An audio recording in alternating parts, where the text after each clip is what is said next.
Please stay tuned as our broadcast will start soon.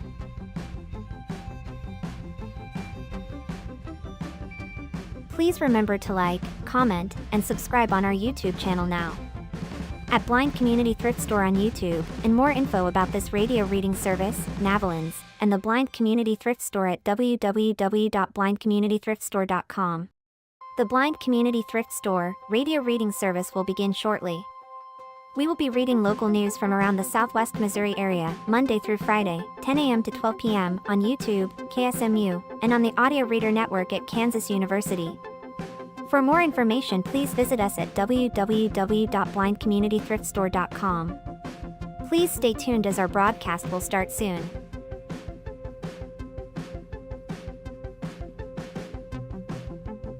Please remember to like, comment, and subscribe on our YouTube channel now. At Blind Community Thrift Store on YouTube, and more info about this radio reading service, Navalins, and the Blind Community Thrift Store at www.blindcommunitythriftstore.com. The Blind Community Thrift Store radio reading service will begin shortly. We will be reading local news from around the Southwest Missouri area, Monday through Friday, 10 a.m. to 12 p.m. on YouTube, KSMU, and on the Audio Reader Network at Kansas University. For more information, please visit us at www.blindcommunitythriftstore.com. Please stay tuned as our broadcast will start soon.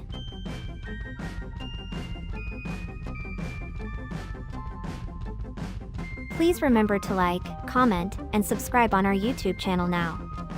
At Blind Community Thrift Store on YouTube, and more info about this radio reading service, Navalins, and the Blind Community Thrift Store at www.blindcommunitythriftstore.com.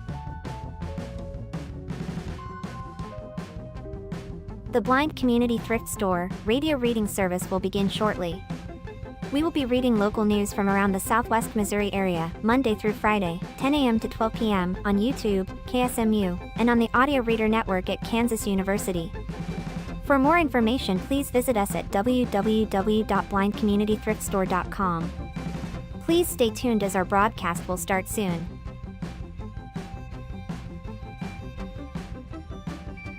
Please remember to like, comment, and subscribe on our YouTube channel now. At Blind Community Thrift Store on YouTube, and more info about this radio reading service, Navalins, and the Blind Community Thrift Store at www.blindcommunitythriftstore.com. The Blind Community Thrift Store radio reading service will begin shortly.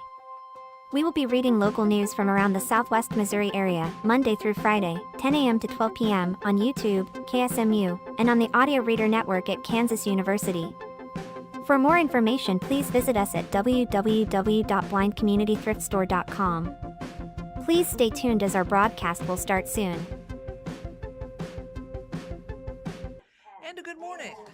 We'd like to thank you for tuning in today to the Blind... Hang on.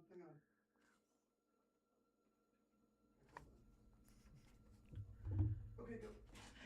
Good morning. Thank you for tuning in to the Blind Community Thrift Store radio reading service. This is Dory here with Sarah, and we invite you to listen to our broadcasts, both live and on demand. Our live sessions available on the Blind Community Thrift Store YouTube channel Monday through Friday between 10 a.m. and noon each week. Additionally, you can access on-demand content through the Audio Reader Network, which offers a wide range of audio materials for the visually impaired community. To explore content from the Audio Reader Network, please visit www.reader.ku.edu. The site provides details about accessing content via Amazon Alexa, Audio Reader Network mobile app, and information on receiving a radio to listen to the broadcast by KSMU Radio. All broadcasts are played over KSMU subcarrier airwaves at 67 kilohertz on 91.1 from 3 to 5 p.m. Monday through Friday. Contact the Audio Reader Network for information on how you can receive a pre-programmed radio. And we'll kick things off with a story from the Springfield News Leader. What a review of Springfield traffic enforcement shows about approach. And a couple of key points here. A comprehensive review shows the Springfield Police Department has increased traffic stops while issuing more warnings and fewer citations over the past 5 years. Injury crashes have declined at Springfield's high-risk intersections over the last decade. Police staffing shortages have hindered proactive traffic enforcement, particularly during nighttime hours. A comprehensive review of the Springfield Police Department's traffic stop data and internal policies show the department has largely shifted traffic enforcement towards issuing more warnings, but it is yet to be seen whether this approach is effective in reducing high-risk driving behaviors. After Springfield City Council adopted a Public Safety Council priority, the council directed the city manager to conduct a review of SPD's policies for alignment with the priority as it relates to enforcement of major vehicle violations and traffic safety. The council priority calls for the city to reimagine public safety to improve community trust, reduce offenses impacting quality of life, and enhance operational efficiency through enforcement, resource optimization, and strategic partnerships. On Monday, August 24th, the results of that review were presented, and we see a picture of the front of the Springfield Police Department on East Chestnut Expressway. Overall, the report showed the city has seen a decline in injury crashes at the highest risk intersections over the past decade, and most officers believe the department's standard operating guidelines, the internal policies that dictate day-to-day policing, are not an obstacle to effective enforcement of traffic violations. The operating guidelines were found to align with Council's priority and national best practices, but the report also posed several policy questions to the elected leaders for possible steps forward, including the potential use of red light cameras. Next byline reads, data shows shift to warnings over citations. The data presented Monday showed that over the past 5 years, total traffic stops increased 48% from roughly 13,800 in 2021 to nearly 20,500 in 2025. At the same time, citations declined by about 20%, while warnings increased by 76%. Because this more discretionary approach is more recent, it's not clear how or if it will translate into measurable safety improvements. The report also included data on the top 10 intersections that see the highest frequency of injury crashes. Combining the number of injury crashes at these intersections from 2016 to 2025 showed that the Campbell Avenue corridor dominated, with both Campbell and Walnut Lawn and Campbell and Republic Road crossing 100 injury crashes total across those years. However, the report notes that recent road improvements at Republic have resulted in a reduction in injury accidents, and there are upcoming plans for improvements at Walnut Lawn. SPD also uses these top 10 locations to inform enforcement efforts. Other top intersections include Kansas Expressway and Sunshine Street, Kearney Street and Glenstone Avenue, and Kearney and National Avenue. Overall, the data showed injury crashes declining in the past decade, alongside traffic violations suggesting enforcement and compliance lead to safer behavior on the streets. A survey of SPD staff showed that most don't see the department's policies as a hindrance to more proactive enforcement, instead pointing to a lack of staffing and increased workload as more significant obstacles. The report noted that SPD's dedicated traffic unit has struggled with understaffing, leaving targeted traffic enforcement with or without a reduced squad at night, which the report notes is the time when impaired and hazardous driving is most prevalent. As staffing at the department improves as a whole, SPD is rebuilding the evening squad to step up proactive enforcement. The traffic unit also includes 2 daytime squads. These positive trends indicate that many of SPD's strategies target enforcement, collaboration with traffic engineering, specialized operations, and the application of data analytics are contributing to improved roadway safety. The report stated. At the same time, staffing shortages, limited evening enforcement capacity, fluctuations in enforcement emphasis, and evolving driving behaviors continue to affect SPD's ability to maximize proactive enforcement during critical hours. The survey, which saw an 18.2% response rate, pointed to some officer concerns regarding policies centered on pursuits, homeless protocol, and general administrative tasks such as documentation and report writing. The survey indicated some policies could be streamlined and adjusted to reduce redundant reporting requirements. Alongside rebuilding the traffic unit staffing, the SPD's next steps outlined Monday include focusing deployment at high-risk corridors such as Campbell and Glenstone, and reporting progress publicly to establish community trust and to be more transparent about crash reductions and enforcement metrics. Council will consider a couple of policy guidance. The review did ask Council to consider the following policy questions moving forward. How should the city balance visible, proactive enforcement with community trust? Proactive traffic enforcement is a proven tool for reducing crashes and hazardous driving, but increased stops could lead to a perception of over-policing. What is the right mix of warnings versus citations to drive compliance? While the current shift to warnings builds community trust, how effective it is at actually deterring violations is not yet clear. And how should the city prioritize resources among hazardous driving, neighborhood complaints, and parking? SPD has recently had specialized enforcement campaigns focused on out-of-date vehicle registration in 2025 and noisy vehicles more recently, but hazardous behavior crashes still remain a top community concern. And should automated tools such as red light cameras be considered, and under what guardrails? The city used red light cameras at certain intersections from 2007 to 2010 when the Missouri Supreme Court ruled the way the city was handling violations conflicted with state law, according to previous news leader reporting. Although there was a way to operate the cameras legally under a different system, the city instead removed the cameras entirely in 2014. The report presented on Monday questions whether the city should consider reinstating the program. SPD currently uses technology such as body-worn cameras, in-car video cameras, and automatic license plate readers, the latter of which have attracted criticism locally and nationwide. On Monday night, Council voted to refer the report and these policy questions to the Plans and Policies Committee to review and discuss. Prior to any changes to policies or police tools, the matter will have to come back to the full council for a public hearing and a final vote. And from the Springfield Daily Citizen, Friday Night 5, a look at the top Week 1 Springfield area high school football games. And what follows is a picture of Nixa quarterback Adam McKnight throwing a pass on Friday, September 19th, 2025 in Nixa. Week 1 of the high school football season has arrived. Here are 5 intriguing matchups and why I think they deserve your attention. Number 1, Carthage at Nixa. The 2025 Class 6 state runner-up plays host to the 2025 Class 5 state runner-up in a marquee opener between Central Ozark Conference powers.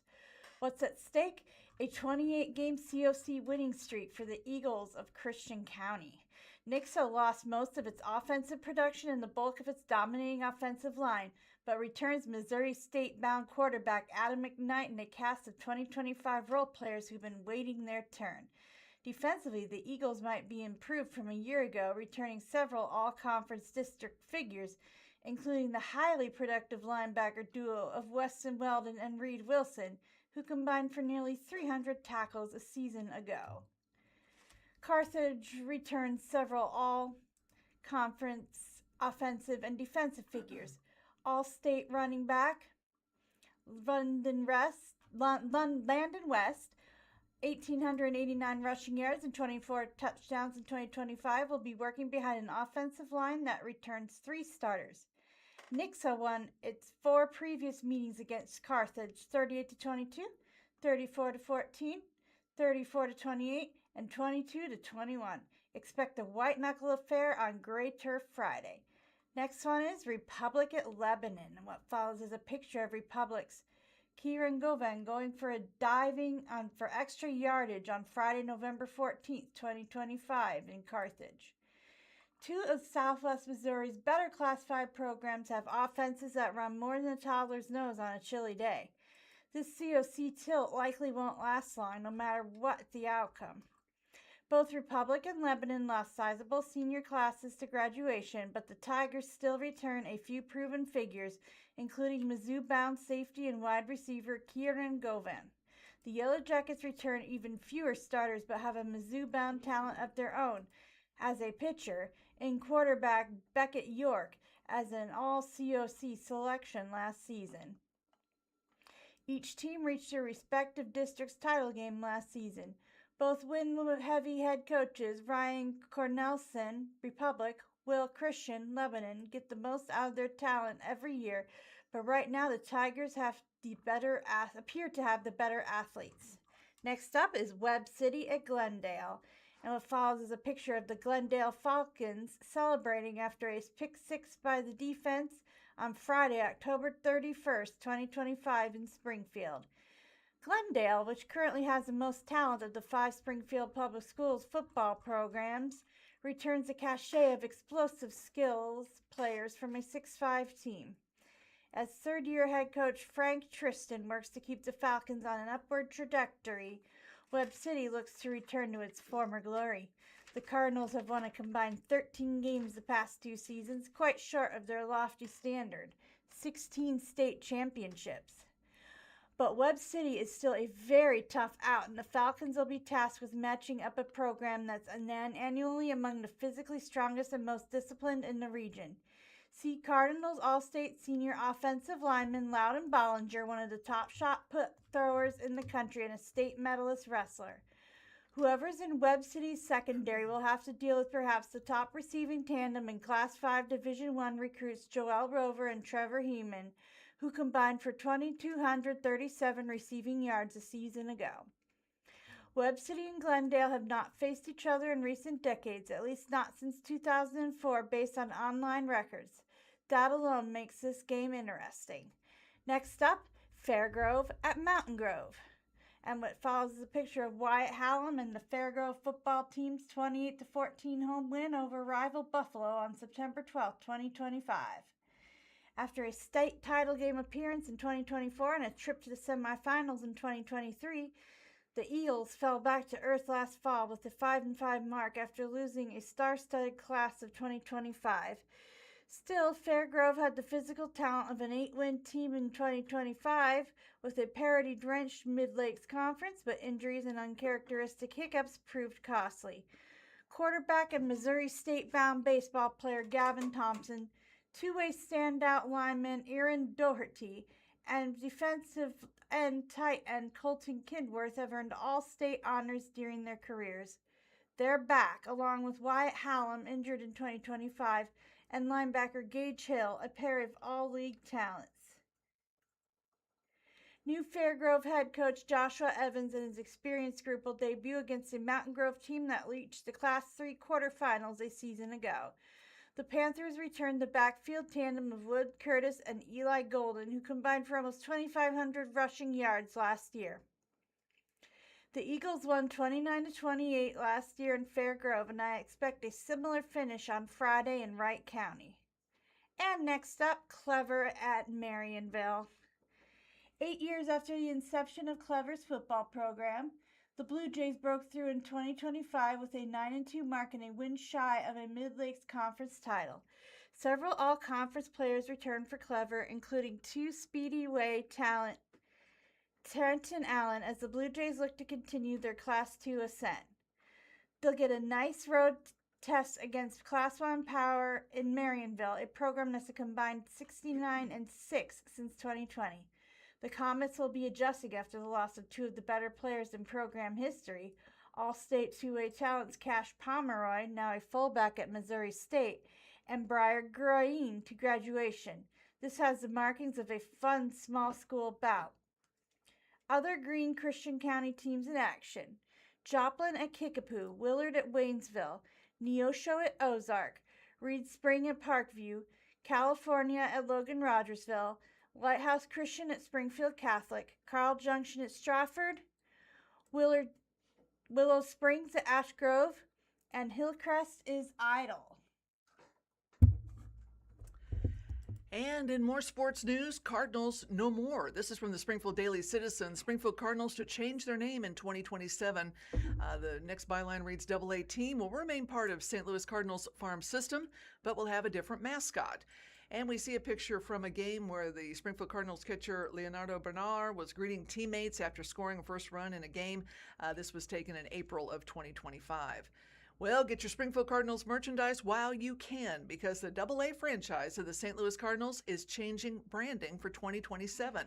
Springfield General Manager Dan Ryder announced prior to Tuesday night's home game against San Antonio at Route 66 Stadium that the team will unveil a new nickname and logo at a reveal party on October 6th at the ballpark. Ryder was quick to point out the name is all that's changing. The For Now Cardinals will remain affiliated with the St. Louis Cardinals and continue in the Texas League, where it's motoring towards a fifth straight playoff berth. Over the years, Springfield has often been confused by people around the country with Springfield, Illinois, which years ago was St. Louis's AAA affiliate, but were called the Redbirds. There will not be any fan input into the new nickname. It has already been selected by a group of team officials and its ownership group. Ryder wouldn't offer any hints. Asked if its alter ego names like the Cashew Chickens or Ozark Snipe Hunters are in the running, he just smiled and said, "Come on out on October 6th and find out." The name change apparently has been in the works for several months, as special baseballs commemorating the final homestand of the Springfield Cardinals will be used in the final 3 regular season home games September 11th through 13th. Fans also can purchase those balls at the time. Quote, professional baseball has a long history in the Ozarks dating back to 1905, Ryder said. We'll always cherish the Springfield Cardinals era, and we're excited to open this new chapter. And next, we see a picture of Mr. Ryder announcing that the team will not be the Cardinals next season. He's at a podium, which still has the two Cardinals on the baseball and the Springfield name. Again, that new nickname is going to be unveiled on October 6th.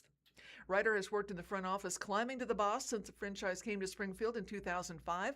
Earlier this year, the stadium was rebranded as well as Hammons Field became Route 66 Stadium.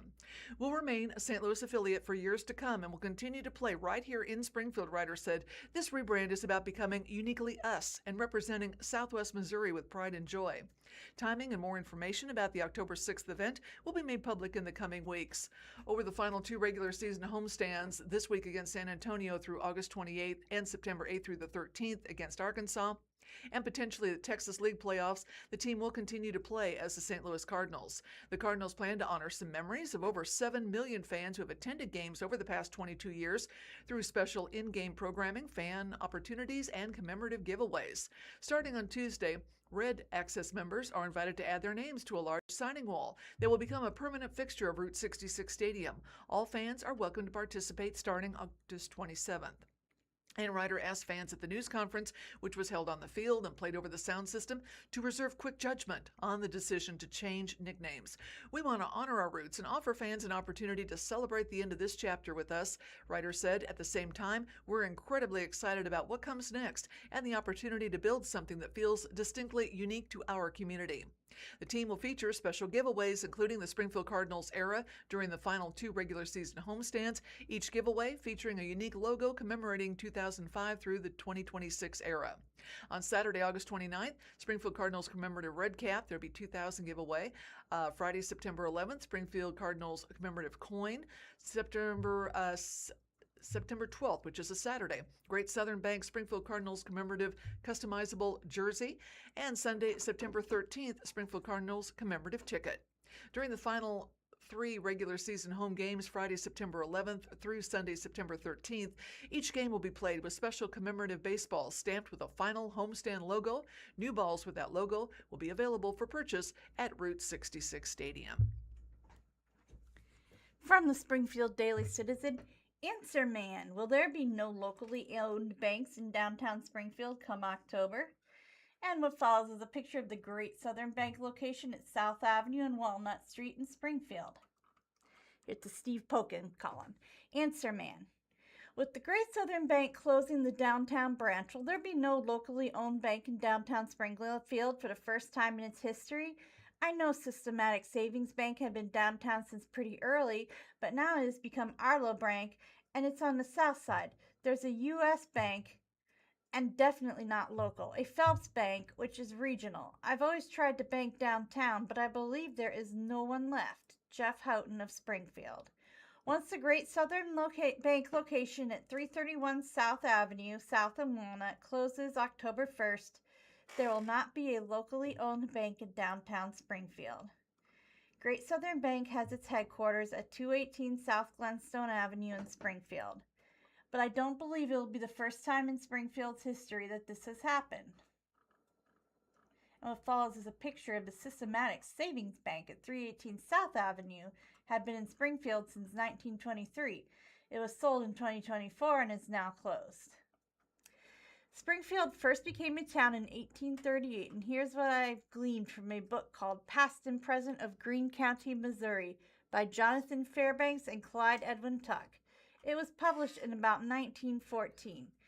If it pleases the court, let's go to Chapter 15, Banks and Banking. The little frontier trading post here became of sufficient importance to require banking facilities in May 1845 when a branch of the State Bank of Missouri was established. That tells me, Jeff, that Springfield existed for about 7 years without a bank because it didn't need one.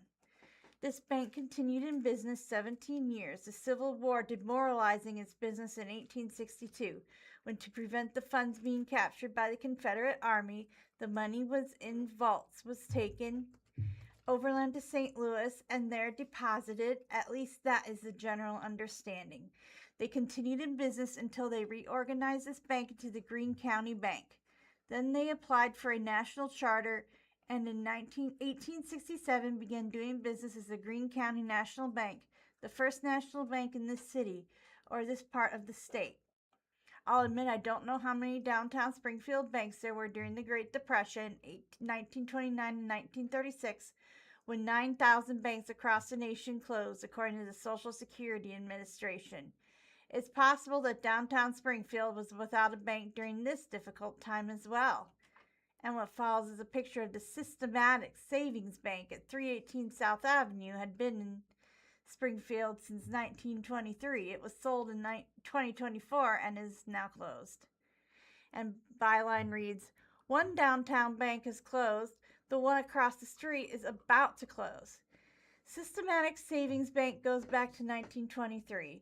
It was at 318 South Avenue, but I don't think it was always at that location. In checking newspaper archives, the earliest I see its location on South Avenue is December of 1935. Regardless, it was acquired by Arlo Financial Holdings in 2024. When I took a photo on August 24th, there was no business activity. A real estate broker's notice was on the front door. And what follows is a picture of the branch of the Great Southern Bank at South Avenue and Walnut Street with its "This location will close" sign on the window, leaving Springfield without a locally owned bank downtown. Across the street, the Great Southern Bank was open for business with a note on the door stating the site was closing down October 1st. Great Southern Bank will still have several locations in other parts of Springfield following a regional downsizing this fall. And next byline reads, where exactly is downtown Springfield? To answer your question, Jeff, I need a clearer idea of the exact boundaries for downtown Springfield. I decided not to use the city map of Springfield neighborhoods because the downtown neighborhood does not include Park Central Square. Instead, the downtown square is in the West Central neighborhood, which makes no sense to me. And what follows is a map of this map from the downtown Springfield Community Improvement District of what really is downtown Springfield. Instead, I used the Downtown Springfield Community Improvement District's map of downtown Springfield. Just outside the area defined as downtown is a Great Southern Bank at the northwest corner of Chestnut Expressway and Benton Avenue, across Chestnut Expressway from the Municipal Court Building. I talked to Rob Fulp, Springfield president of Great Southern Bank, for this story, and the only bank that he thought might be considered as being downtown once the Great Southern Bank at South and Walnut closes October 1st might be the one at Chestnut Expressway in Benton. But now that I know the boundaries of downtown, it's not in downtown Springfield. And what follows is a picture of the branch of the Great Southern Bank at Benton Avenue and Chestnut Expressway is close to downtown Springfield, but not in it. I also need a definition of locally owned. I took that to mean that the headquarters of the bank is in Springfield, Missouri, and not, as mentioned, in Rolla, as in the case with the Phelps County Bank. Phelps County Bank is renovating the former Ward downtown YMCA building at 417 South Jefferson Avenue. The 5-story building was constructed in 1913 at a cost of $100,000, according to information from the Springfield Greene County Library website.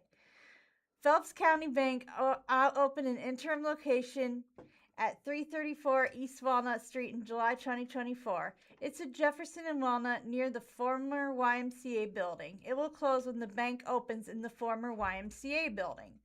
To the best of my knowledge, in addition to the Great Southern Bank, the other banks with headquarters in Springfield are Legacy Bank and Trust, OMB Bank, Mid-Missouri Bank, Guarantee Bank, State Bank of Southwest Missouri, Central Bank of the Ozarks, as well as Arlo Bank.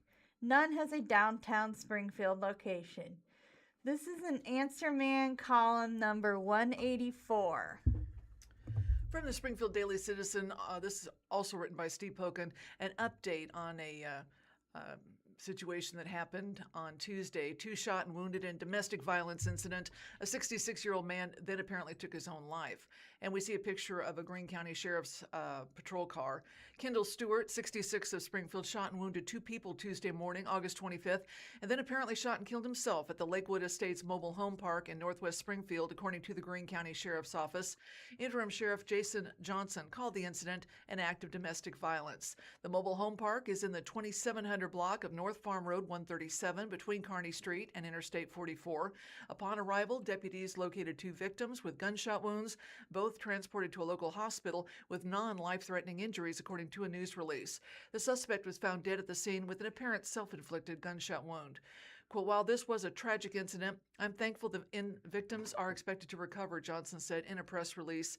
And if you or someone you know is a victim of domestic violence, there are resources available to you at the Greene County Family Justice Center, who we're proud to partner with. The Justice Center can be reached at 417-874-2600 or the 24-hour Safe line, 417-864-SAFE-7233. The Springfield Daily Citizen in 2023 published a 4-part series on domestic violence in Greene County called Living in Fear. And changing gears here, Ozark's historic Frisco Caboose has moved to a new location. From the Springfield News Leader, historic Frisco Caboose stood in Ozark's Finley River Park since 1983, has been relocated to a new site near the Chadwick Flyer Trailhead at the Ozark Community Center, preserving a long-time landmark and piece of the city's railroad history. Community members were invited to watch the caboose arrive at the OC, according to a community announcement. The caboose was transported from Finley River Park in 2 sections and expected to be in place by mid-afternoon on August 24th. The new location intends to protect the railcar after years of flooding, damaging the foundation beneath it, and raise concerns about long-term preservation, according to the announcement. The next byline, landmark traveled across Ozark. The relocation began in the morning, with crews transporting the caboose from Finley River Park to the Ozark Community Center. Ozark police officers accompanied the move to assist with traffic control and help maintain safety along the route. Caboose is tied to local railroad history is the next headline. Burlington Northern donated the red caboose to the city in 1983. Since then, it's been a recognizable feature of Finley River Park and a reminder of the community's rail heritage. Its new location reflects that history. The caboose commemorates the former Frisco Railroad track bed that once ran through the area near the community center as part of the Chadwick branch, which served Christian County. Today, that legacy lives on through the Chadwick Flyer Trail. From the Springfield's Daily Citizen, Stardust Ballroom to close after liquor license denial. Owner sells business. Unfortunately, after the city did not renew our liquor license, we have found that it is simply too difficult to continue operating as a public venue the way we envisioned, Stardust Ballroom co-owner Louis Michael said in a company Facebook post. And what follows is a picture of the Stardust Ballroom sitting on South Campbell Avenue, just east of Chipotle Mexican Grill. Stardust was denied a liquor license renewal in 2026. After a 3-year run in South Springfield, the Stardust Ballroom will shut its doors.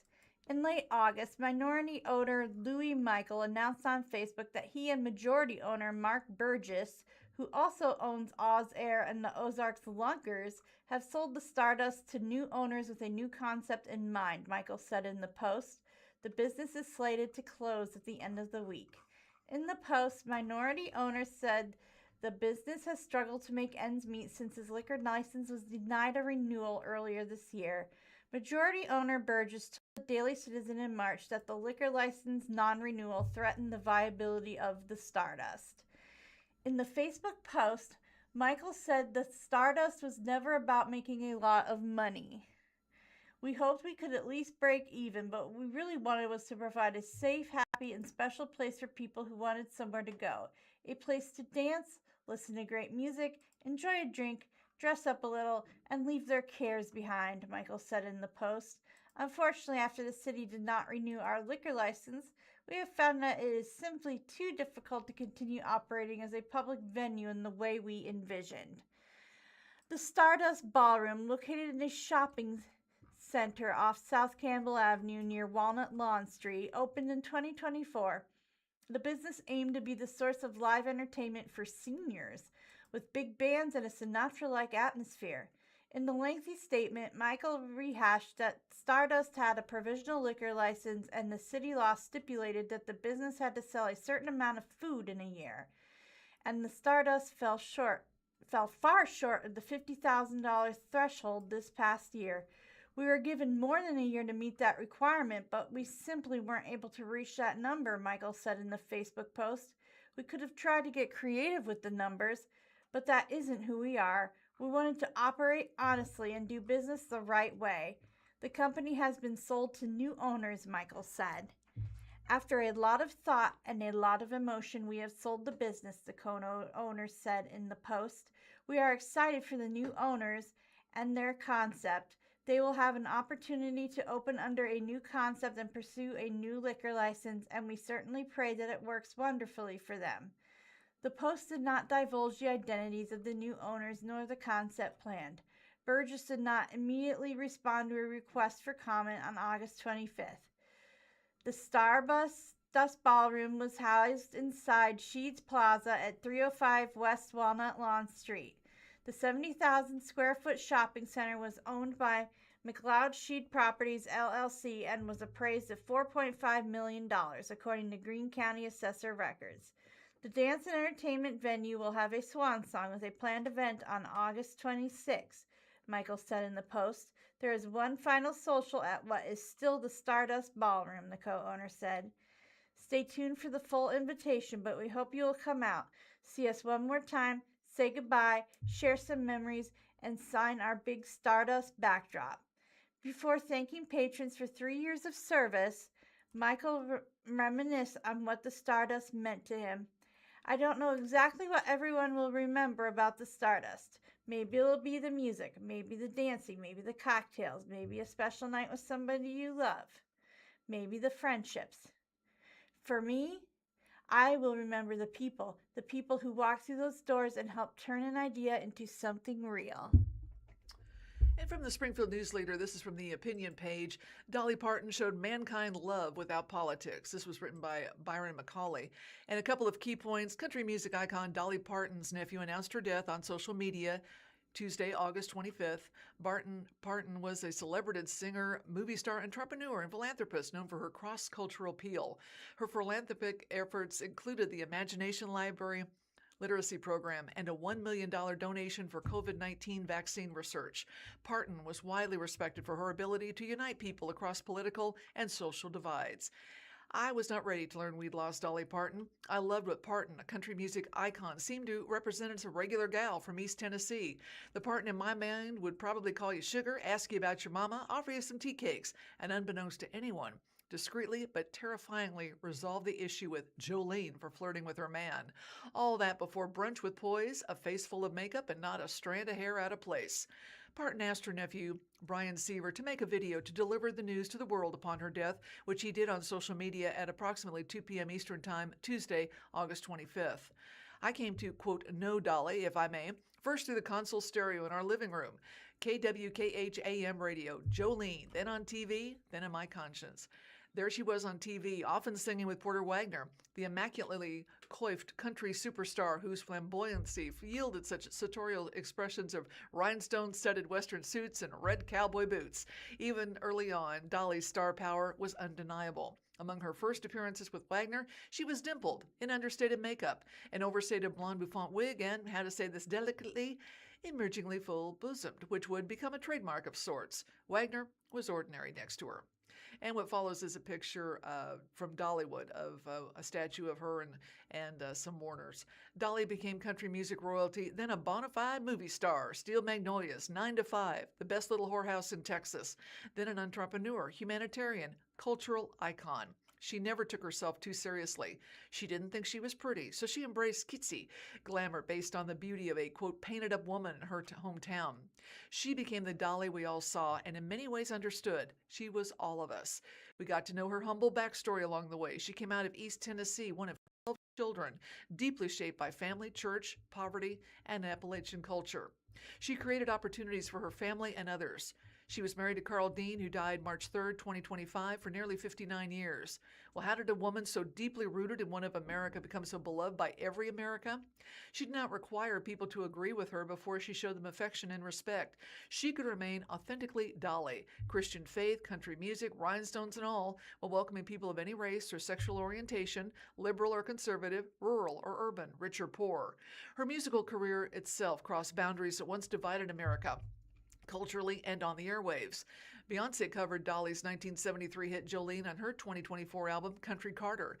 Dolly offers a spoken word introduction to the track as Dolly P, comparing Jolene to Becky with the Good Hair, a nemesis included in Beyoncé's songs. Her 2023 Rockstar album included the likes of Lynyrd Skynyrd. Dolly covered Freebird, Lizzo, Sting, Pink, Debbie Harry. She's repeatedly performed with her goddaughter, Miley Cyrus, and she even covered Freebird fantastically. Dolly started her imagination library in her hometown in East Tennessee, grew it into an enormous literacy effort. Children don't have to belong to the right party, religion, race, or income to receive a book.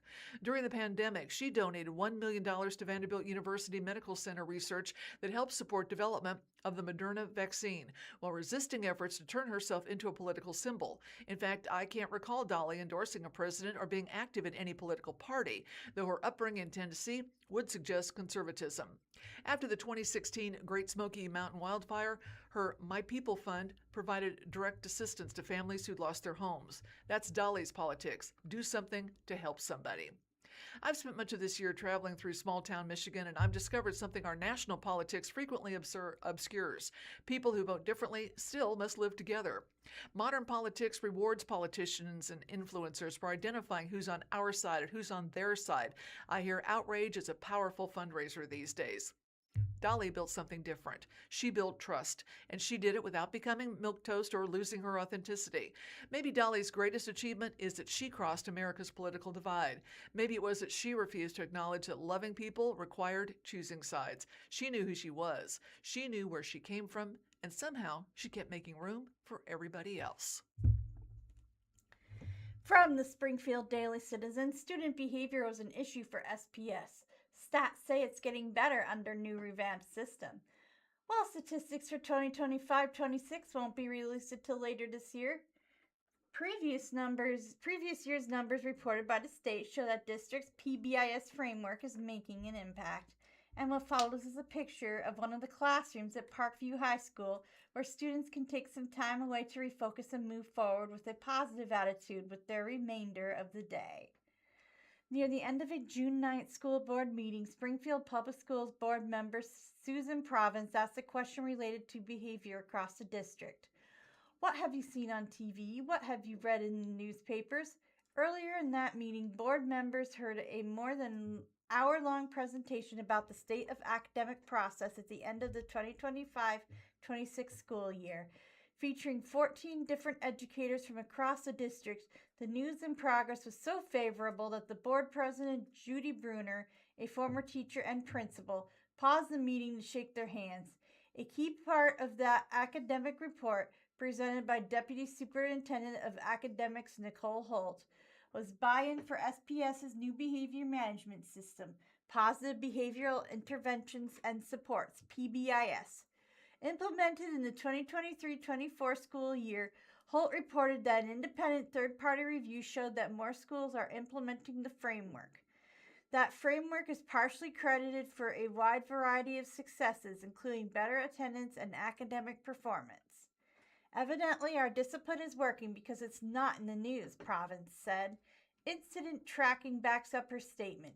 Statistics reported by the Missouri Department of Elementary and Secondary Education show that SPS is reporting fewer incidents since it adopted the behavior management system.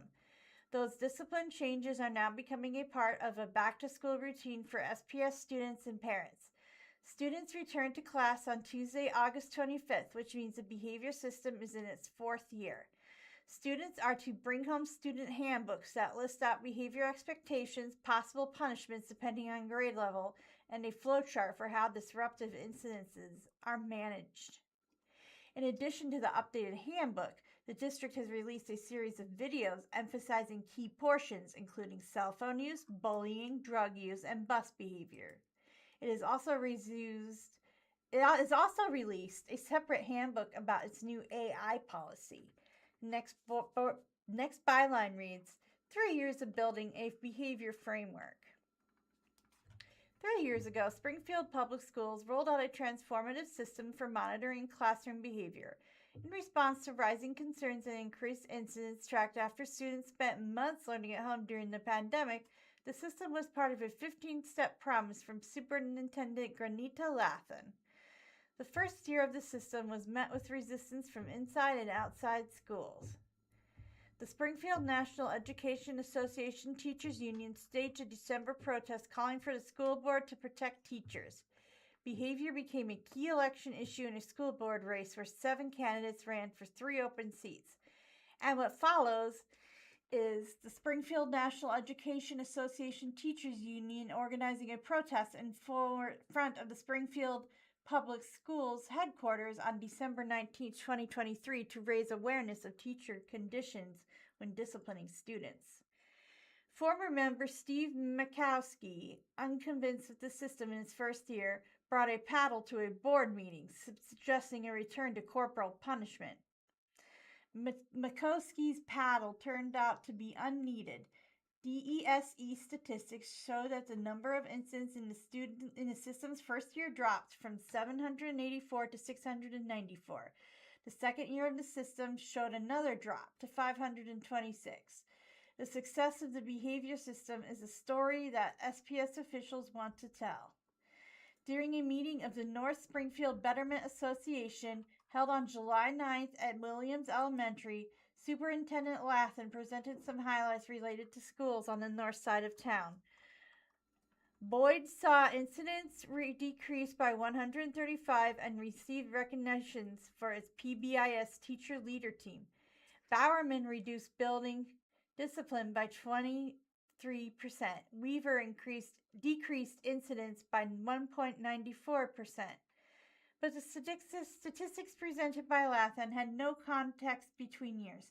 Stephen Hall, Chief Communication Officer for the districts, said earlier this month that the numbers were collected from building principals of those schools as part of a request for individual school celebrations.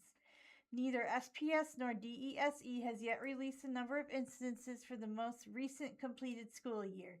Those statistics are considered part of annual progress reports that are part of the Missouri School Improvement Program and will be released by the state later this year.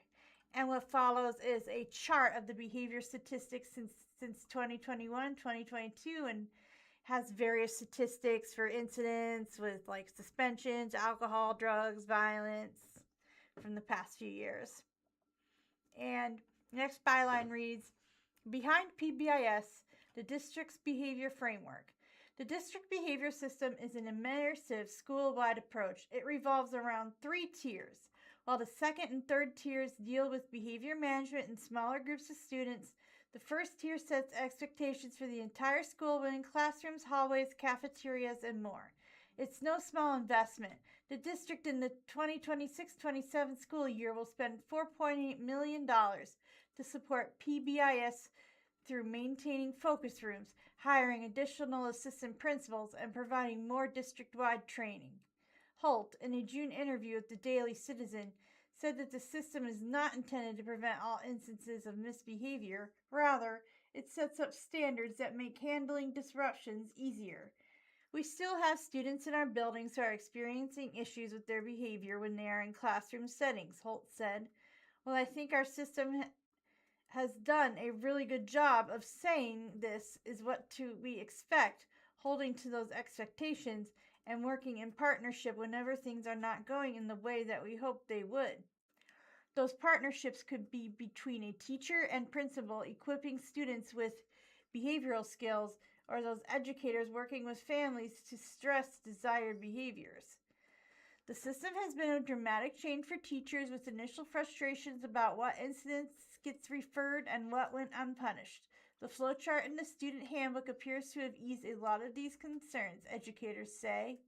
Sharon Ben is president of the Springfield NEA, which represents SPS teachers in collective bargaining. Ben, who used to teach at York Elementary, said her old school is a good example of how effective a PBIS framework can be. but only if that school has a strong leader who supports his teachers. When you have a supportive leader in the building who also understands the framework and the brevity of what they hold in their hands without taking it lightly, then it will be great, Ben said. York has been implementing PBIS for a long time, under at least 2 leaders, and it's been successful because of those leaders. Next byline reads, SPS schools showing wide implementation. And what follows is a picture of Deputy Superintendent of Academics for Springfield Public Schools, Nicole Holt, giving a keynote speech at the Show Me Summit on Tuesday, October 28th, 2025 at Drury University in Springfield. Holt said that district officials have noted behavioral changes over the first 3 years of the system. Incidents such as fighting and assaultive behavior are no longer at the top. Holistically, now that the biggest problems seen in referrals deal with cell phone usage and lesser offenses such as disorderly conduct. However, the number of incidents is not the most important set of numbers, Holt said. While the reduced number of incidents is encouraging, the statistics about implementing the system are even more important, Holt said. The higher they are, the more consistent monitoring gets between schools, and that means techniques and reporting become more reliable to extinguish hotspots. In the June meeting, Holt reported that during the 2025-26 school year, 43 of the district's 50 schools scored an implementation rate of 80% higher at the tier number 1 level. During the previous year, only 28 schools hit that mark. Every elementary school hit that 80% mark, Holt said. 9 middle K-8 schools and 4 high schools also reached it. Students also scored higher in 3 areas, according to reviewers. 81% of students know behavioral expectations, up from 13%. 84% of students received recognition for good behaviors, up from 29%. And 86% of students knew why they earned that recognition, up from 26%. What Ben appreciates most about the framework is when a strong leader uses it to build a strong school community. She notes that some teachers are still getting hurt in the classroom at the hands of students. There are still violent children and other disruptions to learning. But a good leader backs their teachers, reaches out to parents for help, dealing with students, and honoring instruction time. This is not a one-person show. It's an entire school community who gets together and they lean on one another, Ben said of her experience at York. And that is what I think PBIS is at heart. Byline reads, entering year 4. As year 4 of the behavior framework starts up, Holt said that work will continue. She noted that student behavior remains a subject to a high degree of variability. Considering work to improve behavior will take continued involvement and awareness from parents and the rest of the community, she said. It's important that people understand that we want to have the latitude to support kids where they are at, but we also have a responsibility to ensure that we keep everyone safe when they are on our campuses, Holt said. The proactive way that we do that is by putting all of our efforts into a bucket, and that helps educate and gives our teachers, community, and kids proactive ways to prevent themselves from ending up in a situation. But the reality is that sometimes we have to intervene and assign discipline in order to keep students safe. Bene also emphasized community awareness, especially from parents who get asked by teachers to help reinforce behavior strategies. We all want what's best for students, Ben said. If we come into that with a mindset of solving problems together instead of a parent versus teacher, we are all going to come out better in the end because we are all raising these kids. From the Springfield News Leader, how you can see this week's partial lunar eclipse in the Ozarks. Ozarkers will be able to see a nearly complete lunar eclipse this week with 96.3% of the moon in the Earth's shadow. Now, this is the second lunar eclipse this year, which are more common than solar eclipses. So here's what to know about the weather, when the eclipse is at its height, and more. The next headline, when we'll be able to see the eclipse. Well, according to the National Weather Service in Springfield, the area will have mostly clear skies August 27th, the night that the Ozarks will see the partial lunar eclipse. For best viewing, People should be in a dark environment away from city lights. And when does it start? We next see a picture of the moon moving right to left through Earth's shadows in the lunar eclipse diagram of this eclipse, which is set for August 27th, and it's supposed to be starting at around 8:30 p.m. local time. The umbra's dramatic effect is easily visible as it takes an increasingly large bite out of the disk of the full moon, according to NASA. The umbra is the central part of the shadow where the sun is completely blocked by the Earth. The moment of the greatest eclipse will be at 11:13 p.m. on August 27th. Well, do you need any special equipment, is the next headline. Unlike the April 2024 total solar eclipse, a lunar eclipse is safe to view without any special equipment. You can enhance your viewing experience with binoculars or a telescope, according to NASA. What is a lunar eclipse? A lunar eclipse occurs when the moon passes into Earth's shadow while it aligns with Earth and the sun. A partial lunar eclipse happens when the moon is perfectly covered by Earth's shadow, such as this one. Since sunlight is mostly blocked, the moon will be dimmer than usual. The effect also turns the moon a reddish-orange hue, and because of the color change, lunar eclipses are often called blood moons. When is the next lunar eclipse? There will be 2 prenumbral lunar eclipses visible in the Ozarks in 2027, during which the moon will only dim a little bit and the effect won't be as dramatic as a partial eclipse. There will be a partial lunar eclipse visible in the Ozarks June 12, 2028. In 2029, the Ozarks will see 2 total lunar eclipses, according to the website Time and Data, on June 26th and December 20th. And also from the Springfield News Leader in education news, Missouri State Business School Dean to retire after a 37-year career.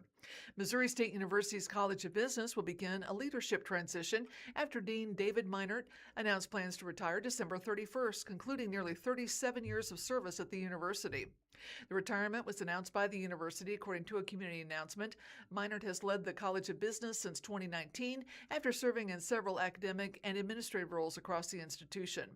Quote, "I'll deeply miss working alongside colleagues who are so dedicated to providing our students with a transformative educational experience. I'm especially proud of the college's commitment to experiential training, responding to the needs of employers, and ensuring our students are prepared not only to succeed, but excel in their careers," Meinert said in the announcement.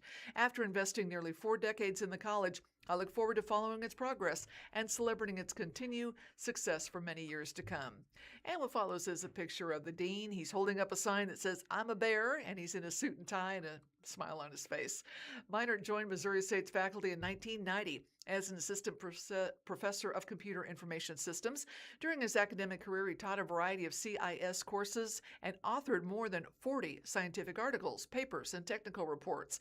He later became associate dean, serving from 2008 to 2017, and helped lead the renovation and expansion of Glass Hall. He was interim dean from 2018 to 2019 before being named dean. Clorinda Phillips, provost and vice president for academic affairs, credited Meinert with helping to expand experiential learning opportunities for students. Dean Meinert has been an extraordinary champion for student success, often leading the way as we explore new partnerships and avenues that help us expand experiential learning opportunities, Phillips said in the announcement. His impact on the College of Business will endure and benefit the Missouri State community for years to come.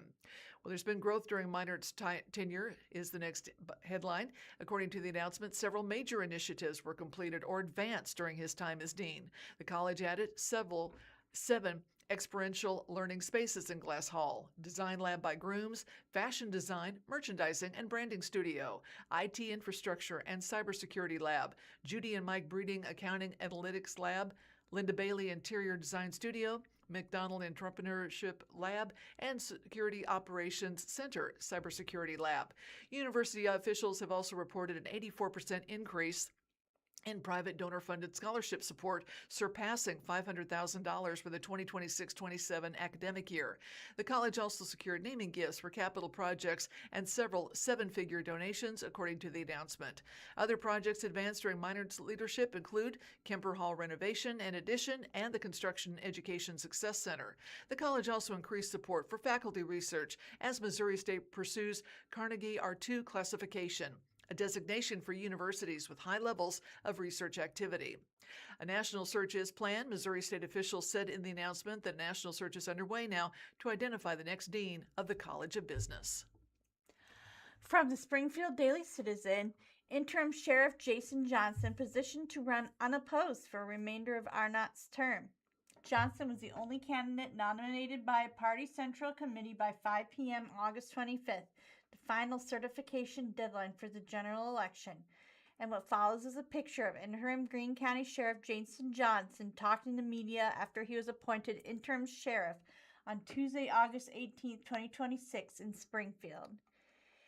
Interim Greene County Sheriff Jason Johnson, who was appointed to the role August 18th following longtime Sheriff Jim Arnott's resignation and appointment to U.S. Marshal for the Western District of Missouri, is positioned to run unopposed for the remainder of Arnott's term in the general November election. Because the appointment occurred after the August 4th primary election, party central committees were able to nominate candidates for the November 3rd ballot. Johnson, a Republican, was nominated by the Greene County Republican Central Committee on August 24th. Brent Johnson, the newly elected chair of the Greene County GOP, said Johnson's nomination was approved unanimously. Thank you to the committee for your trust and support, Jason Johnson said in a Facebook post announcing his nomination in part.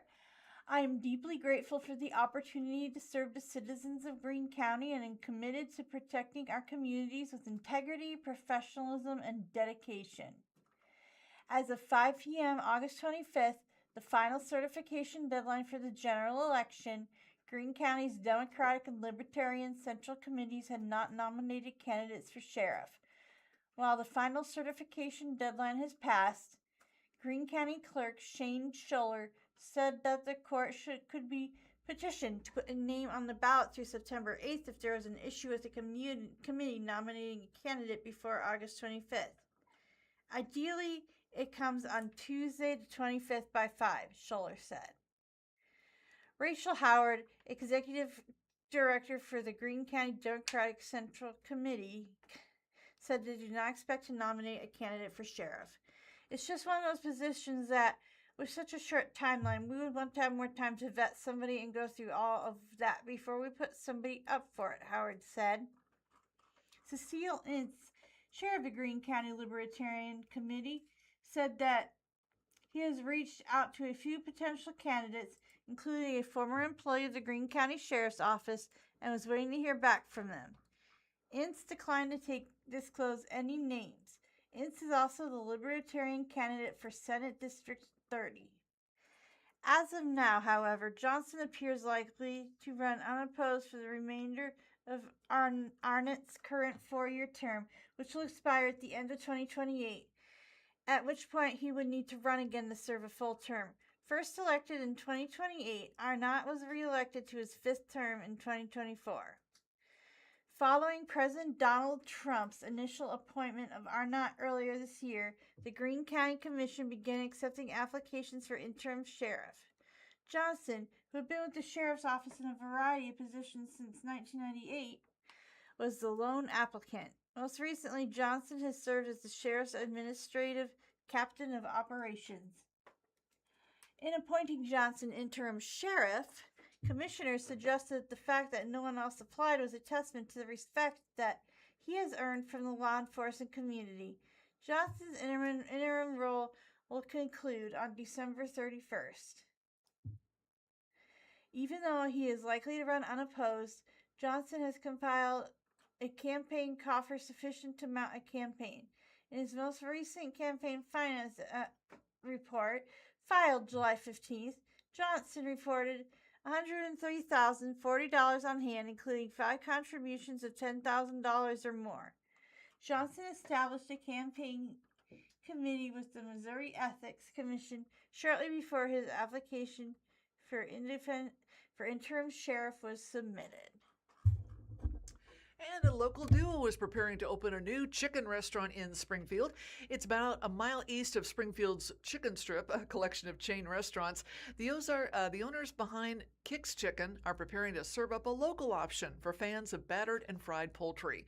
After years working in the food industry, Kyle Gitchell and Xavier Cahoon were ready to open their own food truck or restaurant, and now the duo is nearly ready to open the doors at Kicks Chicken, 1369 East Sunshine Street, formerly occupied by Corner 21. Quote, "We just don't think there are good chicken strips in town at all," Gitchell said. "Like, there are so many chicken strip places and none of them are good. And so we just set out to make good chicken strips, and that's about it." And what follows is a picture of the new store getting ready to open on East Sunshine Street. Got a cute chicken on their sign there.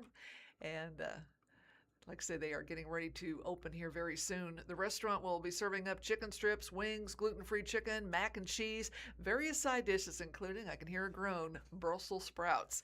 The chicken strips will also be incorporated into sandwiches, salads, and wraps. Gitchell said more menu items are in the works and could be added in the future.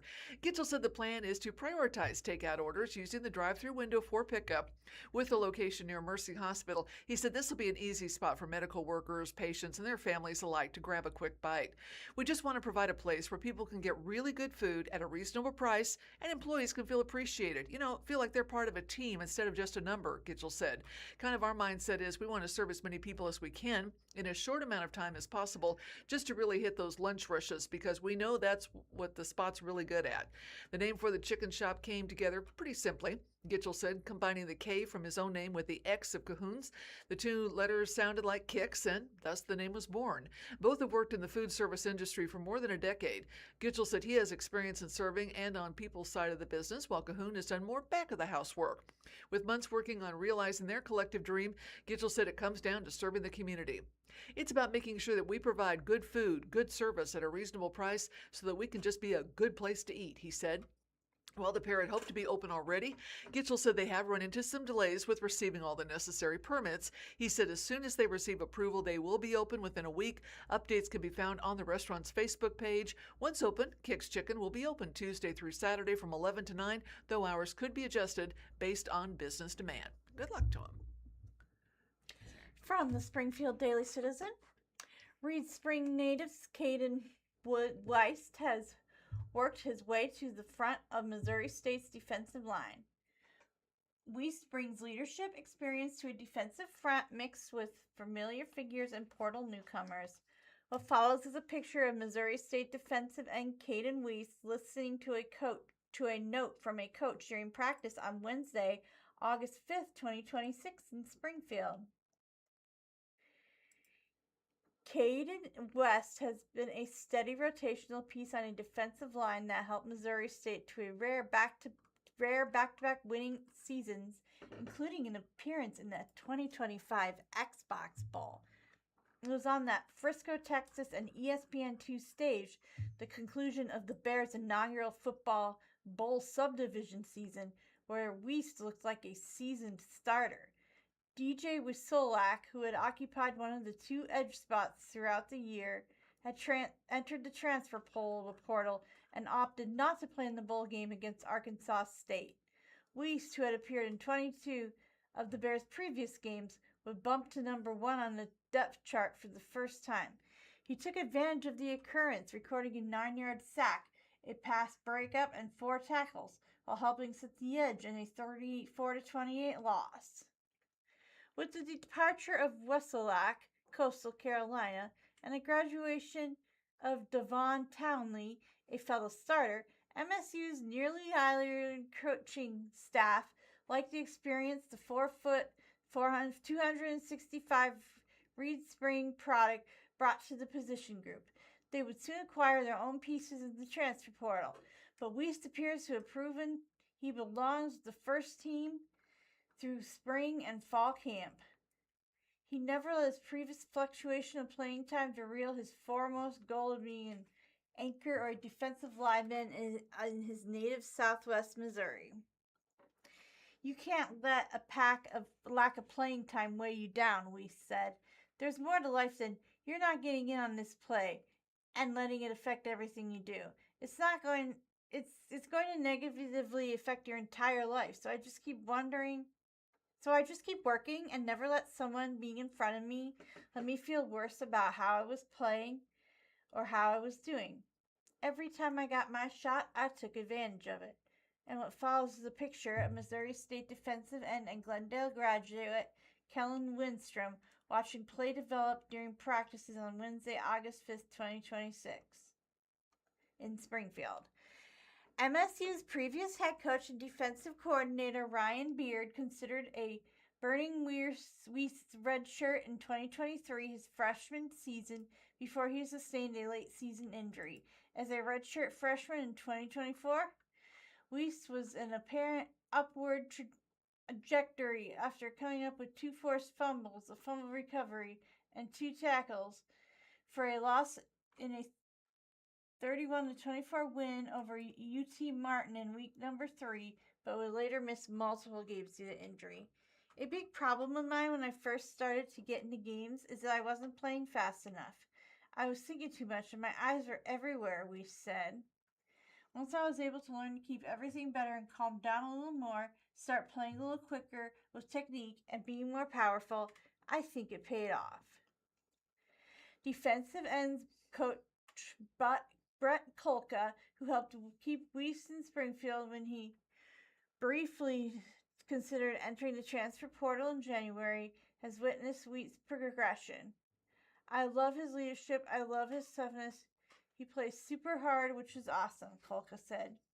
He's a smart player, and that I can play him at both edges, and he'll execute and not have to worry about him not getting his job done. He's very physical at the point of attack. He does a very good job of setting that edge. In MSU's first scrimmage, Weiss came out as the first team defense and has continued to be among the primary figures in defensive ends room he considers deeper than it was a year ago. When I got my chance, I felt like I took advantage of it. After the way last season ended, I felt really confident going into this season, Weiss said. Kolka has also praised transfer defensive ends Josh Lacusa, 6'5", 260, out of Miami of Ohio, Springfield native Kellen Lindstrom, 6'5", 240, from Tennessee, and Jilly Elliott, 6'3", 230, from Division II Barton County for their play in August camp. Touted high school recruits and former Power 4 players who've battled past injuries, Dylan Brooks, Auburn, Kansas, and Grayson Cutchlow, Mizzou, will also vie for time. Sophomore Braylon McCuller, 6'5", 235, and fifth-year senior Michael Osei-Bonsu, 6'4", 285, the All-Conference USA Power Forward, giving football a try for the first time in his life, also have shown their potential around on the edges, Kolka said. And what follows a picture of Missouri defensive state lineman Markel Chapman rushing the offensive lineman during spring practice on Tuesday, April 14th, 2026 in Springfield. It's a more dynamic group than the last season, we said. We have guys we know can get off the stage edge, show some power, everybody for sharing. MSU also appears to be a little bigger on the interior, a group led by former Mizzou defensive tackles coach Al Davis. The group has been utilizing mixture of MSU experience and newcomers. Gillis Tico was a starting nose tackle for Missouri State in 2024, but sustained a season-ending foot injury as the Bears' first defensive play of the season at USC in Los Angeles. He's back as a fifth-year senior.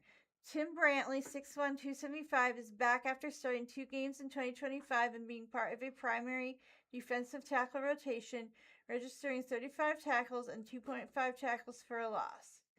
The addition of Iowa State transfer Markel Chapman, 6'1", 303, and the talented true freshman duo Brandon Hightower, 6'2", 280, and Cam Gray, 6'2", 265, from the talent-rich Dallas-Fort Worth Metroplex, is expected to give the group a boost.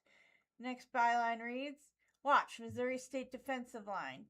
And there's a video you can watch on Twitter, X, if you want to, of Missouri State Caden Weiss and Missouri State Brett Kolka discussing the Bears offensive line. You can go on Twitter and listen to that if you like. And that's it. Okay. Well, from the Springfield News Leader, Springfield City Utility customers could see their water bills increase next fall. CU is seeking a water rate increase to keep up with increased costs of maintaining water system infrastructure.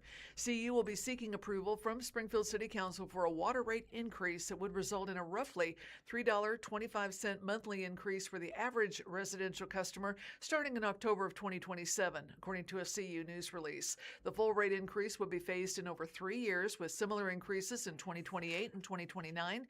CU's communications manager, Jamie Presley, told the news leader the rate increase will be 8% each of the 3 years. And we see a picture of the City Utilities building and their sign out front on East Central Street here in Springfield. According to the release, CU's water rates have increased by less than 15% since 2019, compared to a roughly 73% increase in the average cost of materials needed to maintain the water system, such as pipe. The water rate increase would fund essential upgrades to aging infrastructure and support projects that secure long-term water supply, ensure compliance with regulatory requirements, and enhance delivery and storage. Once fully implemented, the rate increase is estimated to generate $16.8 million per year, according to the release. To help lessen the impact of the rate adjustment, CU will introduce a new low-income qualified free toilet replacement program for past recipients of the Low-Income Home Energy Assistance Program. Presley said CU will reach out to those recipients in order of highest usage, and customers will not need to sign up for the program to benefit. Additionally, the utility will increase the amount for the WaterSense toilet rebate for all customers looking to upgrade. Information on both programs is expected to be shared in the near future. The request for the water rate increase will come in tandem with approval of CU's 2027 operating budget. The proposed budget, which allows for $874 million in expenditures, will come before Council at its Tuesday, September 8th meeting for a public hearing with a vote on the matter anticipating at its following meeting, September 21st. The utility will also be asking for approval of a transmission cost adjustment, or TCA. This change will allow CU to pass along only actual costs of regional transmission system improvements based on one-year estimates trued up annually, instead of baking those costs into base rate increases that require multi-year projections. Presley said this change would mean customers are paying for only the current costs CU is accruing over recoveries are returned in a timely manner if actual costs come in lower than projected, and under recoveries are trued up more quickly if costs are higher than projected. This will work similarly to CU's current electric fuel and purchase gas adjustments, which allow the utility to pass through actual costs of generational fuel, purchase power, and natural gas transmission costs. The request for the change came as regional transmission system improvement costs continue to grow. Those costs are already passed along to CU ratepayers currently, but added into base rate increases. Presley shared that if TCA is approved by Council, the Board of Public Utilities will then approve annual updates of the TCA factors in March, and it would then become effective in October. And one other quick story here. Legendary Motown songwriter and Missouri native Janie Bradford has died. She was 87. She died Friday, August 21st at Cedars-Sinai Medical Center in Los Angeles following an extended illness, her family announced. She was born in Charleston, Missouri, and began her career as Berry Gordy's first receptionist, part of the small founding staff at Hitsville, as the Motown founder got his operation up and running in 1959.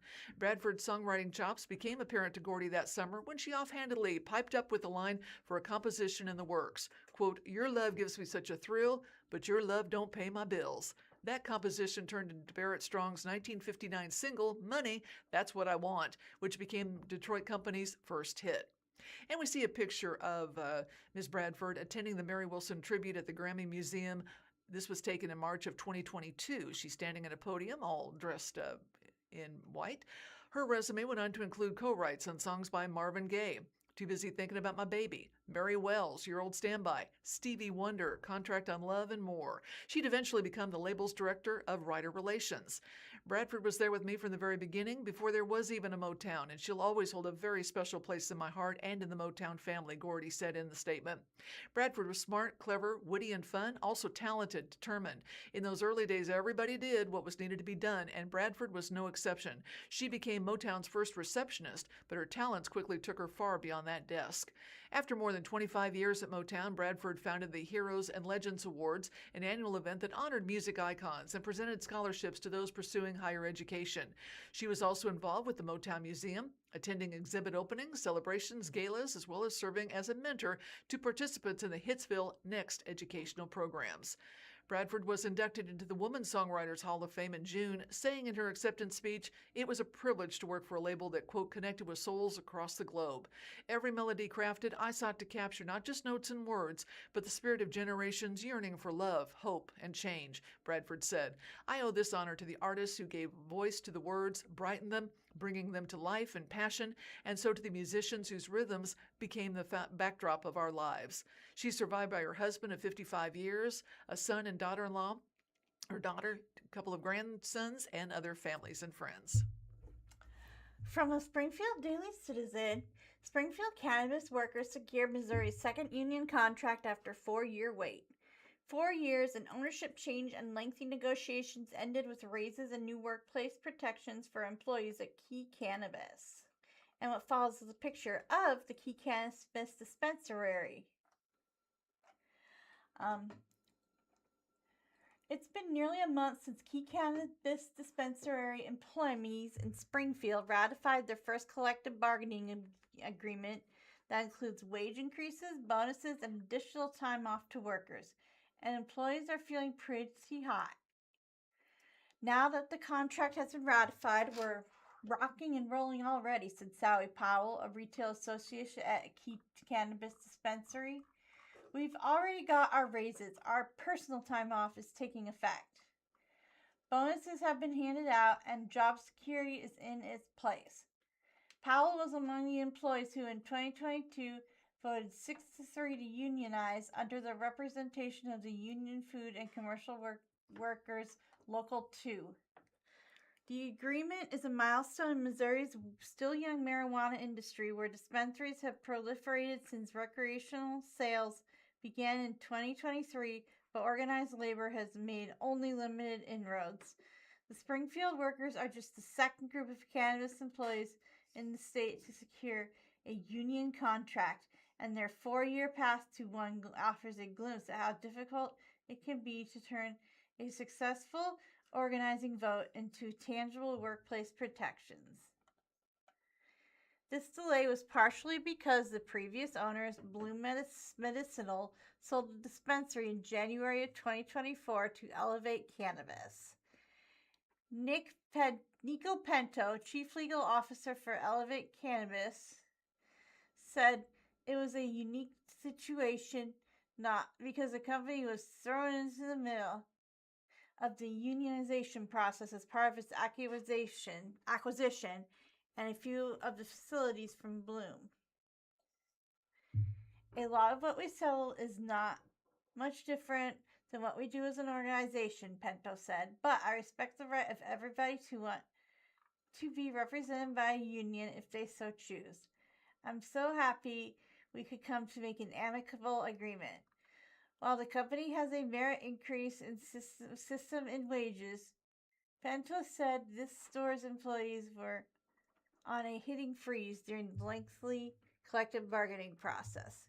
"We needed to get through the entire collective bargaining agreement negotiations before we could make any adjustments to the compensation," Pinto said. So the increases that we give them were really more of a true-up to get them to what we felt they would have been had they not chosen to unionize. The ratification bonus was similarly something the company decided was the right thing to do, he said.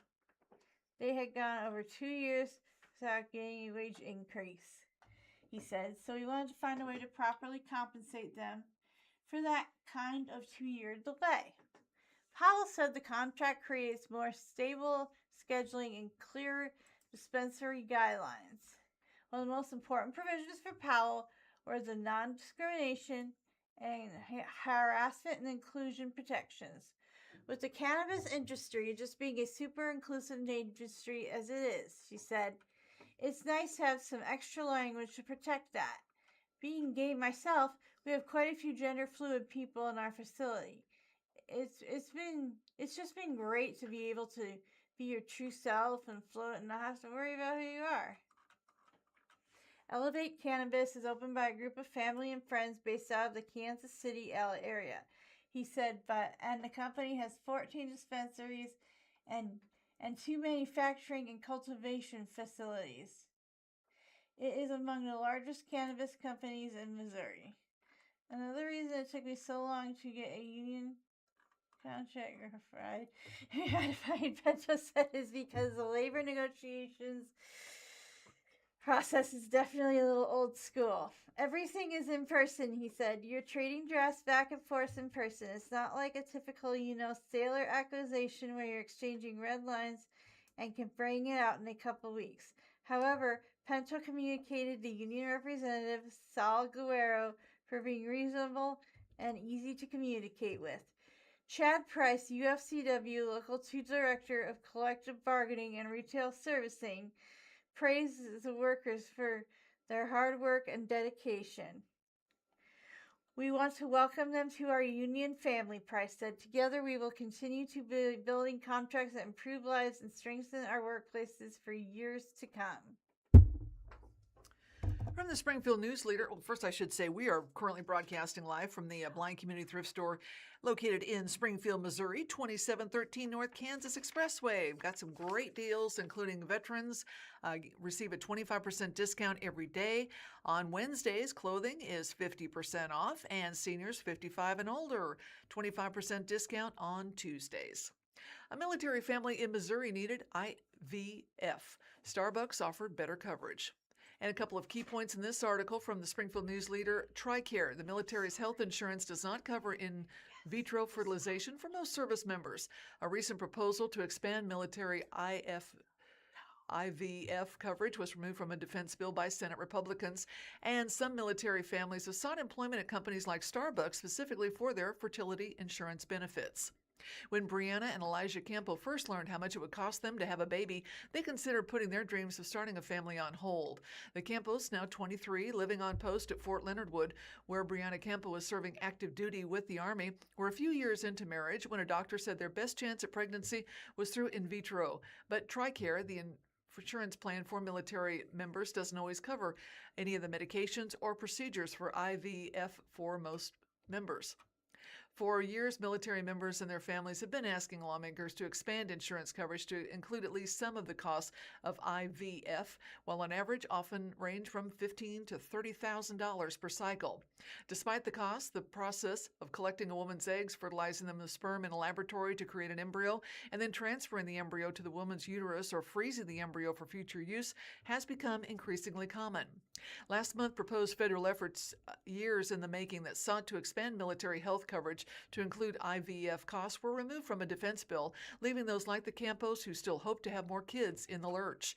They don't realize how much military people need IVF. Elijah Campos said Friday, August 21st, as he swaddled their son Wesley, who was born in July, after the couple made a series of career and financial sacrifices in order to fund the more than $10,000 they needed for out-of-pocket fertility treatments. It was well worth it, they agreed, as they sat in their home in southern Missouri, combing through their son's strawberry blonde hair with their fingers, but both asked, did it have to be this hard? And we see a picture of the happy family. Depending on your rank, depending on your pay, like that is a huge financial burden that you're taking on, Brianna Campos said. And the next highlight is, or byline, the cost of IVF. The Campbells spent several years in Florida through their church, married in 2023, and immediately started trying for a family. By 2025, they started strictly tracking ovulation, but never got a positive pregnancy test. Frustrated and disappointed, they sought out a fertility specialist. Ultimately, their doctors at Washington University in St. Louis determined IVF was the best option. They were quoted nearly $20,000 out of pocket for the procedure. I told her no, Elijah Campos said, after they got the estimated cost, which would have drained their entire savings account and more. It's not feasible. They briefly considered getting on the wait list for one of the military's several out-of-state hospitals that would have helped pay for the procedure, but it would have included extensive travel and still cost them thousands of dollars. Then they learned about Starbucks employee insurance fertility coverage. Elijah Campo, who was studying information technology at the time, put college on hold to work full-time at the Starbucks just off the Army post. It was their best hope for affording IVF. They put vacations on pause. They canceled entertainment game subscriptions, and they scoured Facebook Marketplace for discounted baby items. Elijah Campos' insurance ultimately paid for all the IVF medications and for the birth, cutting the original cost estimate they were given in half. Last summer, Morgan Scarborough moved from Germany to Fort Leonard Wood with her spouse and 2 children after her husband was restationed.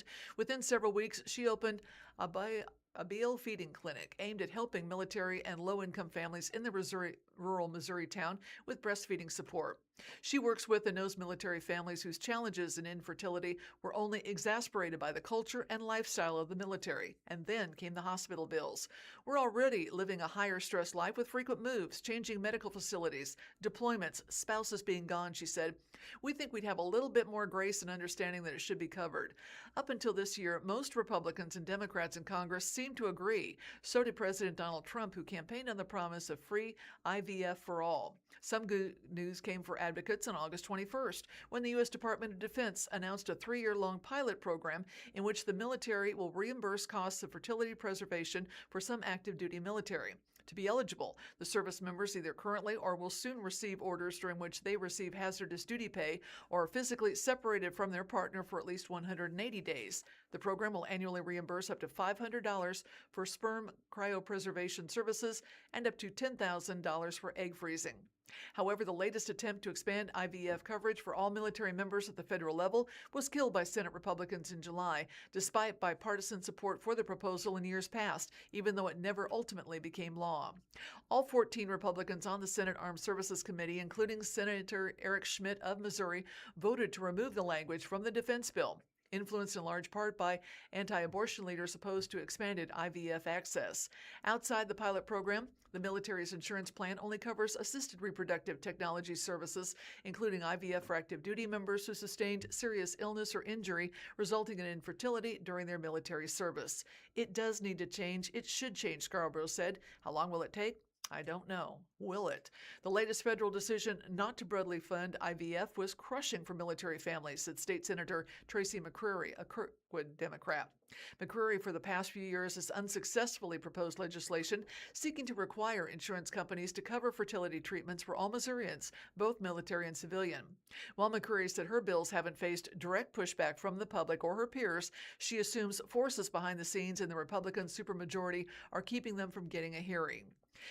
There's a part of me that suspects that's what has dampened the enthusiasm for this work in Jeff City, is also the same force or the same people at play in D.C. as it relates to this military coverage. I think one of the challenges is societal. We still aren't comfortable talking about these kinds of things. In 2024, McCreary was among several Democrats and Republicans in the Missouri State House who proposed legislation seeking to protect the procedure after IVF was temporarily halted in Alabama as a result of a state Supreme Court ruling. None of the bills received a committee hearing. That same year, State Senator Rick Bratton, a Harrisonville Republican who is now running for Congress, said during a press conference that the IVF procedure was the reckless storage and disposal of human life because it's not guaranteed that every embryo created is implanted in the womb. A few months later, Missouri voters approved a constitutional amendment that overturned the state's near-total abortion ban. This right to Reproductive Freedom Initiative also protects access to IVF. In November, Missourians will be asked if they want to repeal the amendment. Brianna Campo's decision to join the military a few years prior was based in large part on how she imagined the military benefits, including medical insurance and education opportunities, would set her family up for success in the future. It gives us just a little bit of stability for just a few years so we can figure out life, she said, start a family, get some education.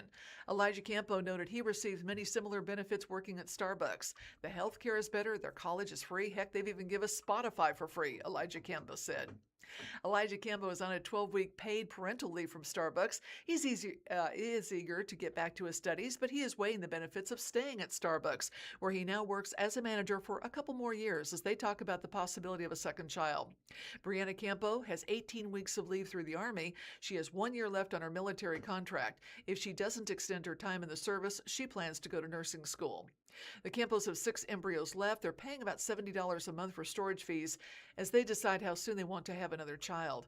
Occasionally, Brianna Campo meets other service members on post also navigating infertility, but mostly she finds community through a military IVF support group on Facebook, where she reads about countless stories similar to her own of families who discover their military benefits didn't ultimately meet their needs. Quote, I was like, I'm so young. I've got no reason not to join the military. I'm active. I'm fit. Like I could do these things, Brianna Campo said of her initial decision to enlist. Unfortunately, it didn't really work out that way in the end.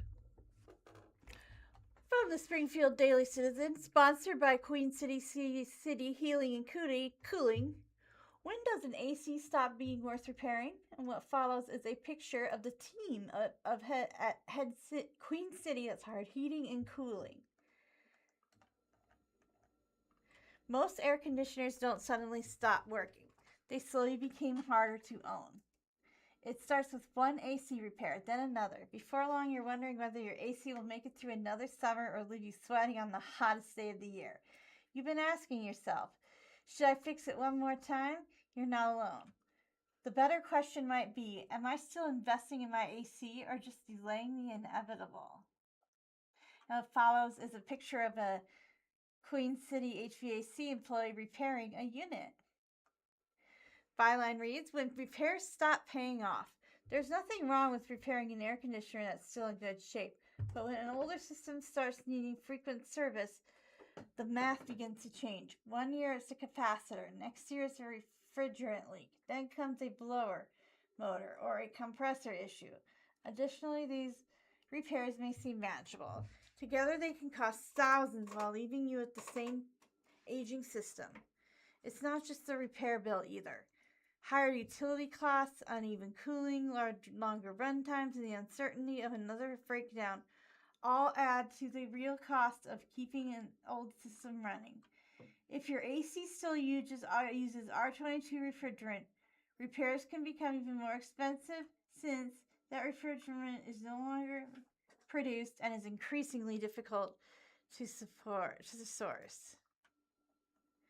Byline reads, think beyond the summer. Instead of asking, can it repair it, ask yourself, how much confidence will I have after this repair? If the answer is not much, it may be time to look at the bigger picture. The new HVAC system isn't just about replacing old equipment. It's about getting reliable comfort, low energy bills, quieter operation, and fewer unexpected repair calls. And if both your air conditioner and furnace are nearing the end of their lifespan, replacing them together often takes the most financial sense. A matched system is designed to work more efficiently, deliver more consistent comfort, and totally comes with a stronger warranty protection. And a picture that follows is another picture of an employee at HVAC employing a unit. Byline reads, a limited time offer from Queen City Heating and Cooling. There's an ad that has choice of free air scrubber or water heater when you purchase a full HVAC system. So there's that up there. If you're considering replacing your system, now is an excellent time. At Queen City Heating and Cooling, we believe in investing in new HVAC system. Should deliver more and just reliable heating and cooling. That's why for a limited time, homeowners who purchase a qualifying HVAC system can choose one of these free upgrades. Free whole home air scrubber, help improve your indoor air quality by reducing allergens, odors, bacteria, and other airborne contaminants throughout your home. Or free water heater, depending on the option you choose. That's up to $250 in added value with your new system. It's our way of helping you enjoy greater comfort, enjoy better indoor air quality, and more value from an investment you'll benefit from every day. Next byline reads, let's help you compare your options. Not every older system needs to be replaced, and not every repair is worth making. If you're unsure which category your system falls into, the experienced team at Queen City Heating and Cooling is here to help. We'll inspect your current system, explain your options in plain language, and provide honest recommendations based on what's best for your home and budget, not on making a sale. Whether your system has years of life left or it's time to consider an upgrade, you'll have the information you need to make a confident decision. And this just in, we're still mourning Dolly Parton, who passed away yesterday, and Tim Curry, Rocky Horror Picture Show star, has died at age 80. Tim Curry, the actor celebrated for his roles as Dr. Frankenfurter in the cult classic The Rocky Horror Picture Show and Pennywise the Clown in the 1999 version of It, has died. Again, he was 80 years old. Curry's representative Sean Katz confirmed the news to USA Today. Tim Curry, the iconic actor in entertainment, globally beloved for his dynamic contributions to the stage and screen, passed away peacefully at his home in Los Angeles on August 26, 2026, confirmed by his longtime manager and friend, Marcia Hurwitz. The statement read, "The widely known for his inimitable, flamboyant characters and colorful stage performances," the statement continues, "his greatest legacies to those who knew him were his curious, expansive mind and generous, gentle heart, both of which remained open and filled with anticipation until his final breath." Curry had been suffering from health issues in recent years and told fans in 2025 he still struggles with mobility after a 2012 stroke. Quote, "I still can't walk, which is why I'm in this silly chair, and that's very limiting," he said during an event at the Academy Museum of Motion Pictures in Los Angeles. "So I won't be singing, and I won't be dancing very soon. I still have real problems with my left leg." Curry is immortalized in cinema history as the flamboyant, fishnet-wearing, sweet transvestite Dr. Frankenfurter in Rocky Horror, the cult classic movie musical co-starring Susan Sarandon and Barry Bostwick. Throughout his more than 5-decade career, Curry endeared himself to family audiences, playing patriarch Gomez Addams in 1998's Addams Family Reunion, Pirate Long John Silver in Muppet Treasure Island, and a suspicious Plaza Hotel concierge in Home Alone 2, Lost in New York. In addition to Rocky Horror, Curry often shined in the musical realm, portraying the conniving rooster opposite Carol Burnett's Miss Hannigan in 1982's Annie, and earning a Tony Award nomination for Best Leading Actor for Monty Python's deeply silly Broadway adaptation of Spamalot, in which he played King Arthur.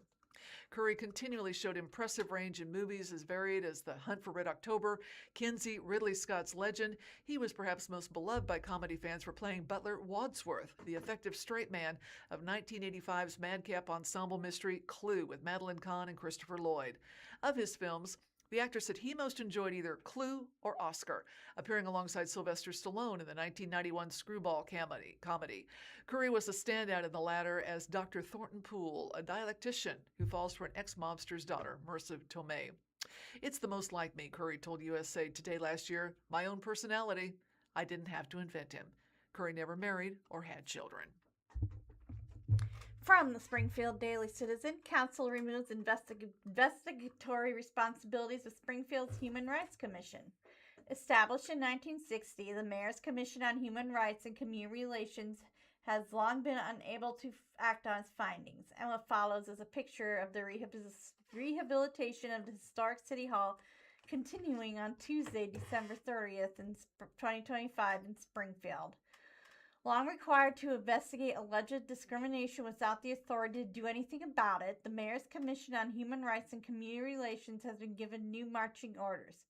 Some 36 years after the Missouri Supreme Court determined that the Commission does not have the authority to issue orders pertaining to discrimination complaints, the Springfield City Council on Monday, August 24th, approved a change to the City Code, replacing the Commission's investigatory responsibilities with the job of concluding several projects pertaining to human rights as assigned by the Mayor. The code change also set the preferred number of members at 9, in line with the other board members and commissioners in the city. While the Springfield City Charter requires most boards to have exactly 9 members, it uniquely allows the Mayor's Commission on Human Rights and Community Relations to have no fewer than 5 and no more than 15 members. Changing the city charter would require a public vote. With only 3 active members, the commission was recently deemed operationally deficient as part of an audit of the city's various boards and commissions, meaning it does not currently have enough members to meet and conduct business. Byline says, why the change? Established in 1960, the Commission was later charged through subsequent code changes with investigating alleged incidents of discrimination in employment, housing, public accommodations, and other areas, and issuing orders based on its findings. In one such incident, the Commission determined that Yellow Freight Systems had discriminated against an employee and ordered the company to rehire the individual and provide back pay. Yellow Freight sued, and the case eventually reached the Missouri Supreme Court, which ruled in 1990 that the Commission did not have the authority under both state and law or the city charter to determine whether an ordinance had been violated and issue related orders. Following the court ruling, the Springfield City Code was amended to remove the Commission's ability to issue orders, while still requiring it to investigate discrimination complaints and conciliate agreements between two parties if a complaint was found to be valid.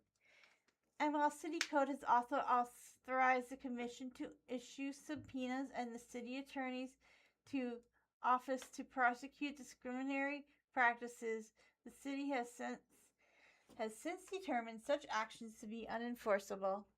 As a result, the Commission has been unable to compel parties being complained against to participate in investigations. When the Commission has been unable to conciliate arguments between the two parties, it has referred its case to the Missouri Human Rights Commission, which does have the ability to issue orders. Like the City Commission, the State Commission is without a quorum with only 4 of its 11 seats currently filled. However, Council Member Brandon Jensen said at the August 24th meeting, if it was found the State Commission is still able to investigate concerns of misaction. In addition to lacking the authority to issue orders, the City Commission also lacks expertise in investigating discrimination. The Commission is made up of volunteers, and so they're not people who are legal experts in civil rights. Assistant City Attorney Joy Latimer, who stuffs the Commission, told Council members during the August 10th public hearing on the proposed changes. Moreover, complaints submitted to the Commission are subject to Missouri's Sunshine Law and therefore are not confidential, according to Latimer. The byline reads, "Community-wide focus on human rights." Despite the Commission's inability to issue orders, the city's position that it's unable to issue subpoenas or prosecute discrimination, City Code has continued to require the volunteer board to investigate discrimination complaints. What this has resulted is in a commission that has been trying to resolve issues with a party, one party being complained against who has no reason to participate in the process, and then it's just led to a lot of frustration with the commissioners, staff working on it, and most importantly, the people making the complaints, Latimer said. Council member Heather Hardinger, who previously served on a commission, recalled the body's powerlessness in addressing the discrimination complaints during a July study session on the proposed changes. We're referring a bunch of people through different agencies to this commission that doesn't have any teeth to actually do anything, Hardinger said. So we would assist individuals completing their application to essentially refer that topic to the state commission, but beyond that, our hands are pretty much tied to do anything. Under the changes approved Monday night, all references to the complaint process have been removed from City Code, and the commission is now charged with conducting special projects assigned by the mayor, which may originate from other council members. Potential projects could include surveys, data gatherings, and reports of investigation and research. Of the commission's other responsibilities, which include formulating and implementing educational programs and making policy recommendations, only the latter was charged by requiring such recommendations first to go through the mayor. And while the commission will no longer be investigating discrimination complaints, Latimer said they would prefer people to organizations that can help. In all, the changes are intended to shift the Commission's focus on human rights from a micro level to a macro community-wide focus on human rights and a return to the original function of the Commission, Latimer said at the July study session. During an August 18th presentation of the audit of city boards, Assistant City Attorney Nick Woodman indicated that the code change up for approval on August 24th would clear the way for council to appoint new members to the commission so that it may resume business. Well, some rural Missouri highways could see speed limits raising to 75 miles per hour. Missouri transportation officials are reviewing rural highway segments that could see speed limits rise to 75 miles per hour after a new state law takes effect on August 28th. The Missouri Department of Transportation is examining eligible roadways across the state, according to a community announcement. Agency officials said the review is intended to balance traffic efficiency with roadway safety before any speed limit increases are approved. Quote, there's a balance to be struck here between efficient traffic movement and safety, so we're taking careful consideration of any potential location, what the roadway is like here and there, and how people use it, said MoDOT Director Ed Hasinger. The new law allows MoDOT to increase speed limits on certain rural highways to 75 miles per hour. However, the department continues to hold responsibility for setting speed limits it considers reasonably safe based on roadway conditions and other factors.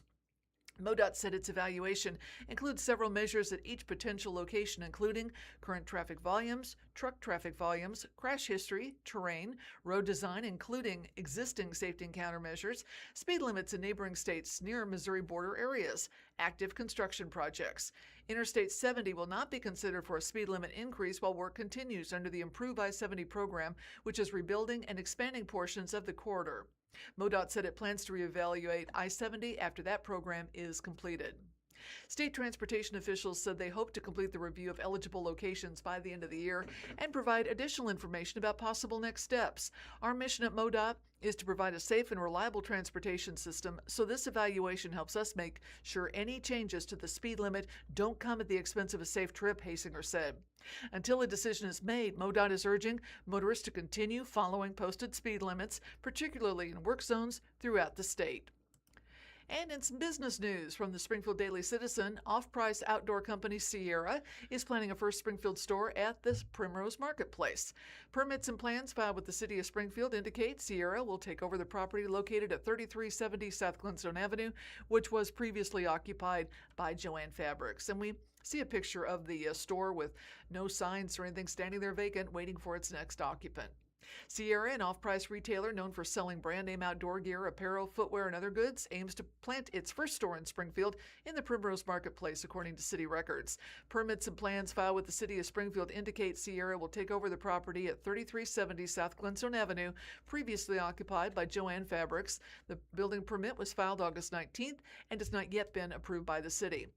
In the building project's description, the plan includes interior demolition to connect the space that formerly housed Joann to an adjacent retail space. The records also indicate replacing the existing storefront and new interior partitions. In the plans filed with the city, construction is proposed to start October 12th of this year and end on February 1st, 2027. TJ Maxx is located at 3350 South Glenstone Avenue, with 2 units between that store and the proposed Sierra store. Both those units are vacant at this time. Sierra representatives did not immediately respond to a request for comment on the Springfield plans. And we see a drawing of Sierra's building project, which has been filed with the City of Springfield. The project has declared valuation of $1.65 million, according to the building project. There are detailed drawings filed as part of the plans that show the site plans for Primrose Marketplace Sierra, with the plan stating the store will occupy just over 17,000 square feet. Sierra, formerly called Sierra Trading Post, has been on a growth spurt in recent years. The company acquired by TJX, the parent company of brands like TJ Maxx, Marshalls, and Home Goods, in 2012, and has since grown to more than 150 stores. The company made its debut in 1986, meaning Sierra is celebrating a 40-year run as it plants its foot in Springfield for the first time. Sierra specializes in outdoor gear and apparel, with the company website highlighting hiking, camping, water sports, running, and ski and snow. On the, quote, About Us page of the website, the company says you can score all the gear you need at prices generally 20 to 60% less than department and specialty store prices. TJX also already owns 2 other companies leasing space in the Primrose Marketplace, Marshalls and TJ Maxx. The Primrose Marketplace is owned by G&I IX Primrose Marketplace, LLC, according to the Greene County Assessor's Office records. The 215,000 square foot property was last sold in 2018 and appraised at $19.3 million. Ohio-based Chase Properties lists the Primrose Marketplace in its portfolio, according to its website. Jeff Dixon, property manager for the Primrose Marketplace listed on Chase Properties' website, did not immediately respond to a request for comment on Sierra's plans for renovating the property. And Sarah? From the Springfield Daily Citizen, milestone marked. All levels of healthcare Alliance students attend first day of school on the same campus. The Alliance for Healthcare Education's renovation of Cox College is not quite complete, but enough of its space is ready for all of its students across high school and college. And what follows is a picture of Brenna Boyster, a junior at Glendale High School, being greeted by cheers on Monday outside the Alliance for Healthcare Education's Jefferson Avenue campus. Olivia Brent, a Kickapoo junior, didn't think her first day as a student at college would start with such a large cheering section.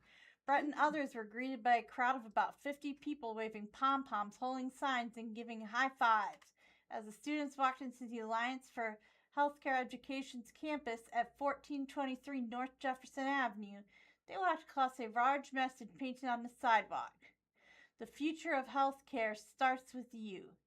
There are a lot of eyes on us, Brent said. I think they were very supportive, so it was nice to have that support. It's nice to see that everyone was so excited we were there. Monday, August 24th, marked a milestone day for the Healthcare Education Partnership created by Springfield Public Schools, Ozarks Technical Community College, Missouri State University, and Cox Health. For the first time in its history, the Alliance hosted students from all three schools on the same campus. The Alliance is completing a $15 million renovation of the Cox College campus. While some projects are not finished, such as second-story classrooms and a cafeteria, most of the work is completed and serving students. What follows is a picture of Ozarks Tech Provost Aaron Light pointing out a renovated lecture hall at the Alliance's campus. Missouri State students started attending the campus last week because that school's first day of classes was on August 17th. Ozarks Tech started Monday, and SPS is slated to start Tuesday. Because high school students attend through Ozark Tech's middle school college program, their first day was Monday. The Alliance's board of directors and others felt the weight of the milestone on Monday as they watched students from all three schools and several other schools across the region arrive for classes. Provost Aaron Light of Ozarks Tech said that the Alliance expands on a type of collaboration that leads to more student success. Now, the really cool thing is that you're going to have high school students, 2-year students, and 4-year students all at the same campus at the same time, Light said. That part is what helps the success because they can see that progression of education. The program has been working with students separately over the last 2 years. Its first class 0 cohort graduated in May, and what follows is pictures of nursing instructors Dana Bush and Dylan Opp holding signs and cheering for arriving students on Monday. The project was funded by a $15 million budget allocation approved by former Governor Mike Parson. MSU President Richard B. Williams said stakeholders hope future state investments will follow as lawmakers see the value of Alliance. We keep demonstrating exactly what we did here together, that higher education has a purpose, Williams said. It starts at K-12 and goes up all the way. They wouldn't have founded this if they didn't believe in that. So our job is to show that what we're doing on our campuses is creating a better tomorrow and improving economic development. Light added that the Alliance is, at its heart, a workforce development project for an industry in strong need of workers.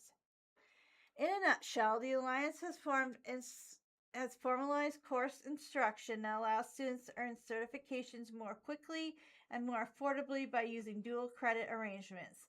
While a student can enter the program at any age, it offers a full pathway for a high school student to enter the industry. Through the SPS Choice program, high school juniors can enroll in a 2-year program that goes through the Ozarks Tech Middle College. For high schoolers, the Alliance curriculum offers up to 60 hours of hands-on experience and job shadowing alongside working professionals, while students also earn their high school diploma. Through Ozarks Tech, students in the middle college can earn certification as a nursing assistant, allowing them to start working professionally at area hospitals and earn an associate's degree in nursing. From there, students can begin exploring directions such as rehabilitation or imaging. Through MSU, students can begin working on a bachelor's degree in nursing and eventually a master's degree. The pipeline it creates also benefits students through saving money on college expenses. Board President Rob Fultz said it gives hope to college high school students wondering how they can afford college. It gives them hope because the mission for young students who come to the Alliance and receive a degree and leave here with a job and no student loans, Fultz said. That's what this is all about. I think it would be exciting in 10 years to see the graduates of our program out in the workforce. Another picture that follows is approaching students being cheered on by a crowd on Monday as they arrive for classes at the Alliance for Healthcare Education. About 650 students are now attending classes on the campus. Several of those are from new partner schools, along with high school students from Republic and Bolivar attending. Charles Fagan is a junior at Bolivar High School, and he's grateful he can board a school bus that brings him to the program. Fagan got interested after hearing about the program at the high school. Citizens Memorial Hospital joined the Alliance earlier last year. Springfield Public Schools Superintendent Granita Latham said it will be important to keep expanding that reach among high school students. She said they were grateful for all the students and parents who have taken a gamble on the program so far. While its associate and bachelor degree programs fill up quickly because of their high demand, the slots for high school students do not fill up as quickly. Latham said the Alliance will work hard to raise awareness of the program among younger students. We need to continue to introduce healthcare education at the middle grades so that our students are prepared to move into the program at high school, Latham said. It starts before they enter ninth grade, so that's our focus over the next several years, to build up the awareness of this. And as the campus gets closer to completion, it'll become an even more effective recruitment tool. But now that students at all three levels are on the same campus, recruitment of high schoolers will be gone, said Executive Director Shalina Goodnight. Now people can really see the building and they'll really look to see that, be able to welcome significantly here more high school students, in addition to our other programs, Goodnight said. But after that, it's regionalization. The Alliance is most to serve the entire region, which surpasses people who can physically get to this building.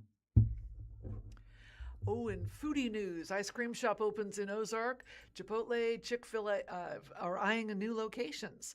Ozark is seeing a new local ice cream shop and Vietnamese restaurant opening, while popular chains consider new locations.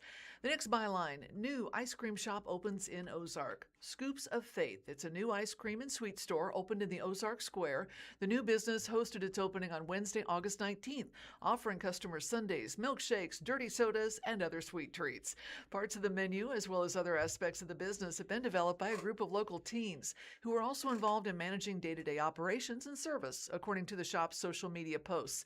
It's located at 103A West Church Street in Ozark. And we see a picture of the storefront of Scoops of Faith in a bright turquoise sign, and pictures of some goodies there in the window. The next byline, Vietnamese spot opens in Ozark. Andy Cafe also officially opened its doors in Ozark on Thursday, August 20th. The new restaurant will be offering Vietnamese flavors. It's located at 5557 North 21st Street, Suite 4 in Ozark, and is open Tuesday through Sunday from 11 to 9. The full menu can be viewed on its Facebook page. And the next byline, Chipotle, Chick-fil-A possibly coming to Ozark. At the Monday, August 17th Ozark Board of Aldermen meeting, the city's Community Development Director, Randall Whitman, shared a report noting that plans were under review for permits for both a possible Chipotle Mexican Grill and Chick-fil-A in the Ozark Marketplace development. Quote, we usually don't get too excited until a permit is actually issued because it's not uncommon for somebody to get right to the end and then wait to pull the permit, Whitman said. A spokesperson with Chipotle said they were unable to confirm a location at this time, but are exploring opportunities in Ozark. Chick-fil-A shared in an emailed statement that there are no approved plans to announce in Ozark, but they look forward to sharing updates, quote, if and when plans are approved. The restaurant chains have applied for permits in the growing Ozark Marketplace development, with Chipotle submitting a permit for 1974 West Waverly Street, Chick-fil-A at 1737 West Waverly Street. The new development is already home to Aldi, Casey's, Plaza Tire Services.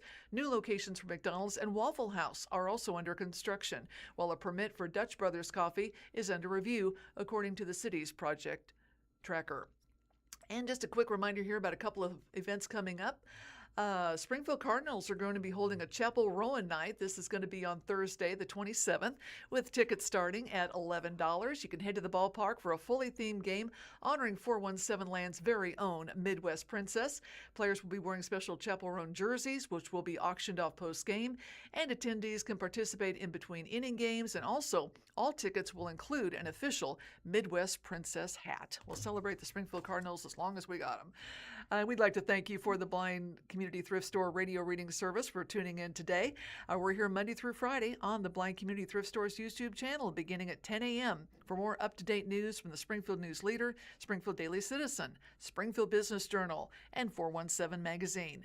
Don't forget we're live on the Audio Reader Network at www.reader.ku.edu. All broadcasts are played over KSMU's subcarrier airwaves at 67 kilohertz on 91.1 from 3 to 5 p.m. Monday through Friday. Contact Audio Reader Network if you'd like more information on how you can receive a pre-programmed radio. The time is 12 p.m.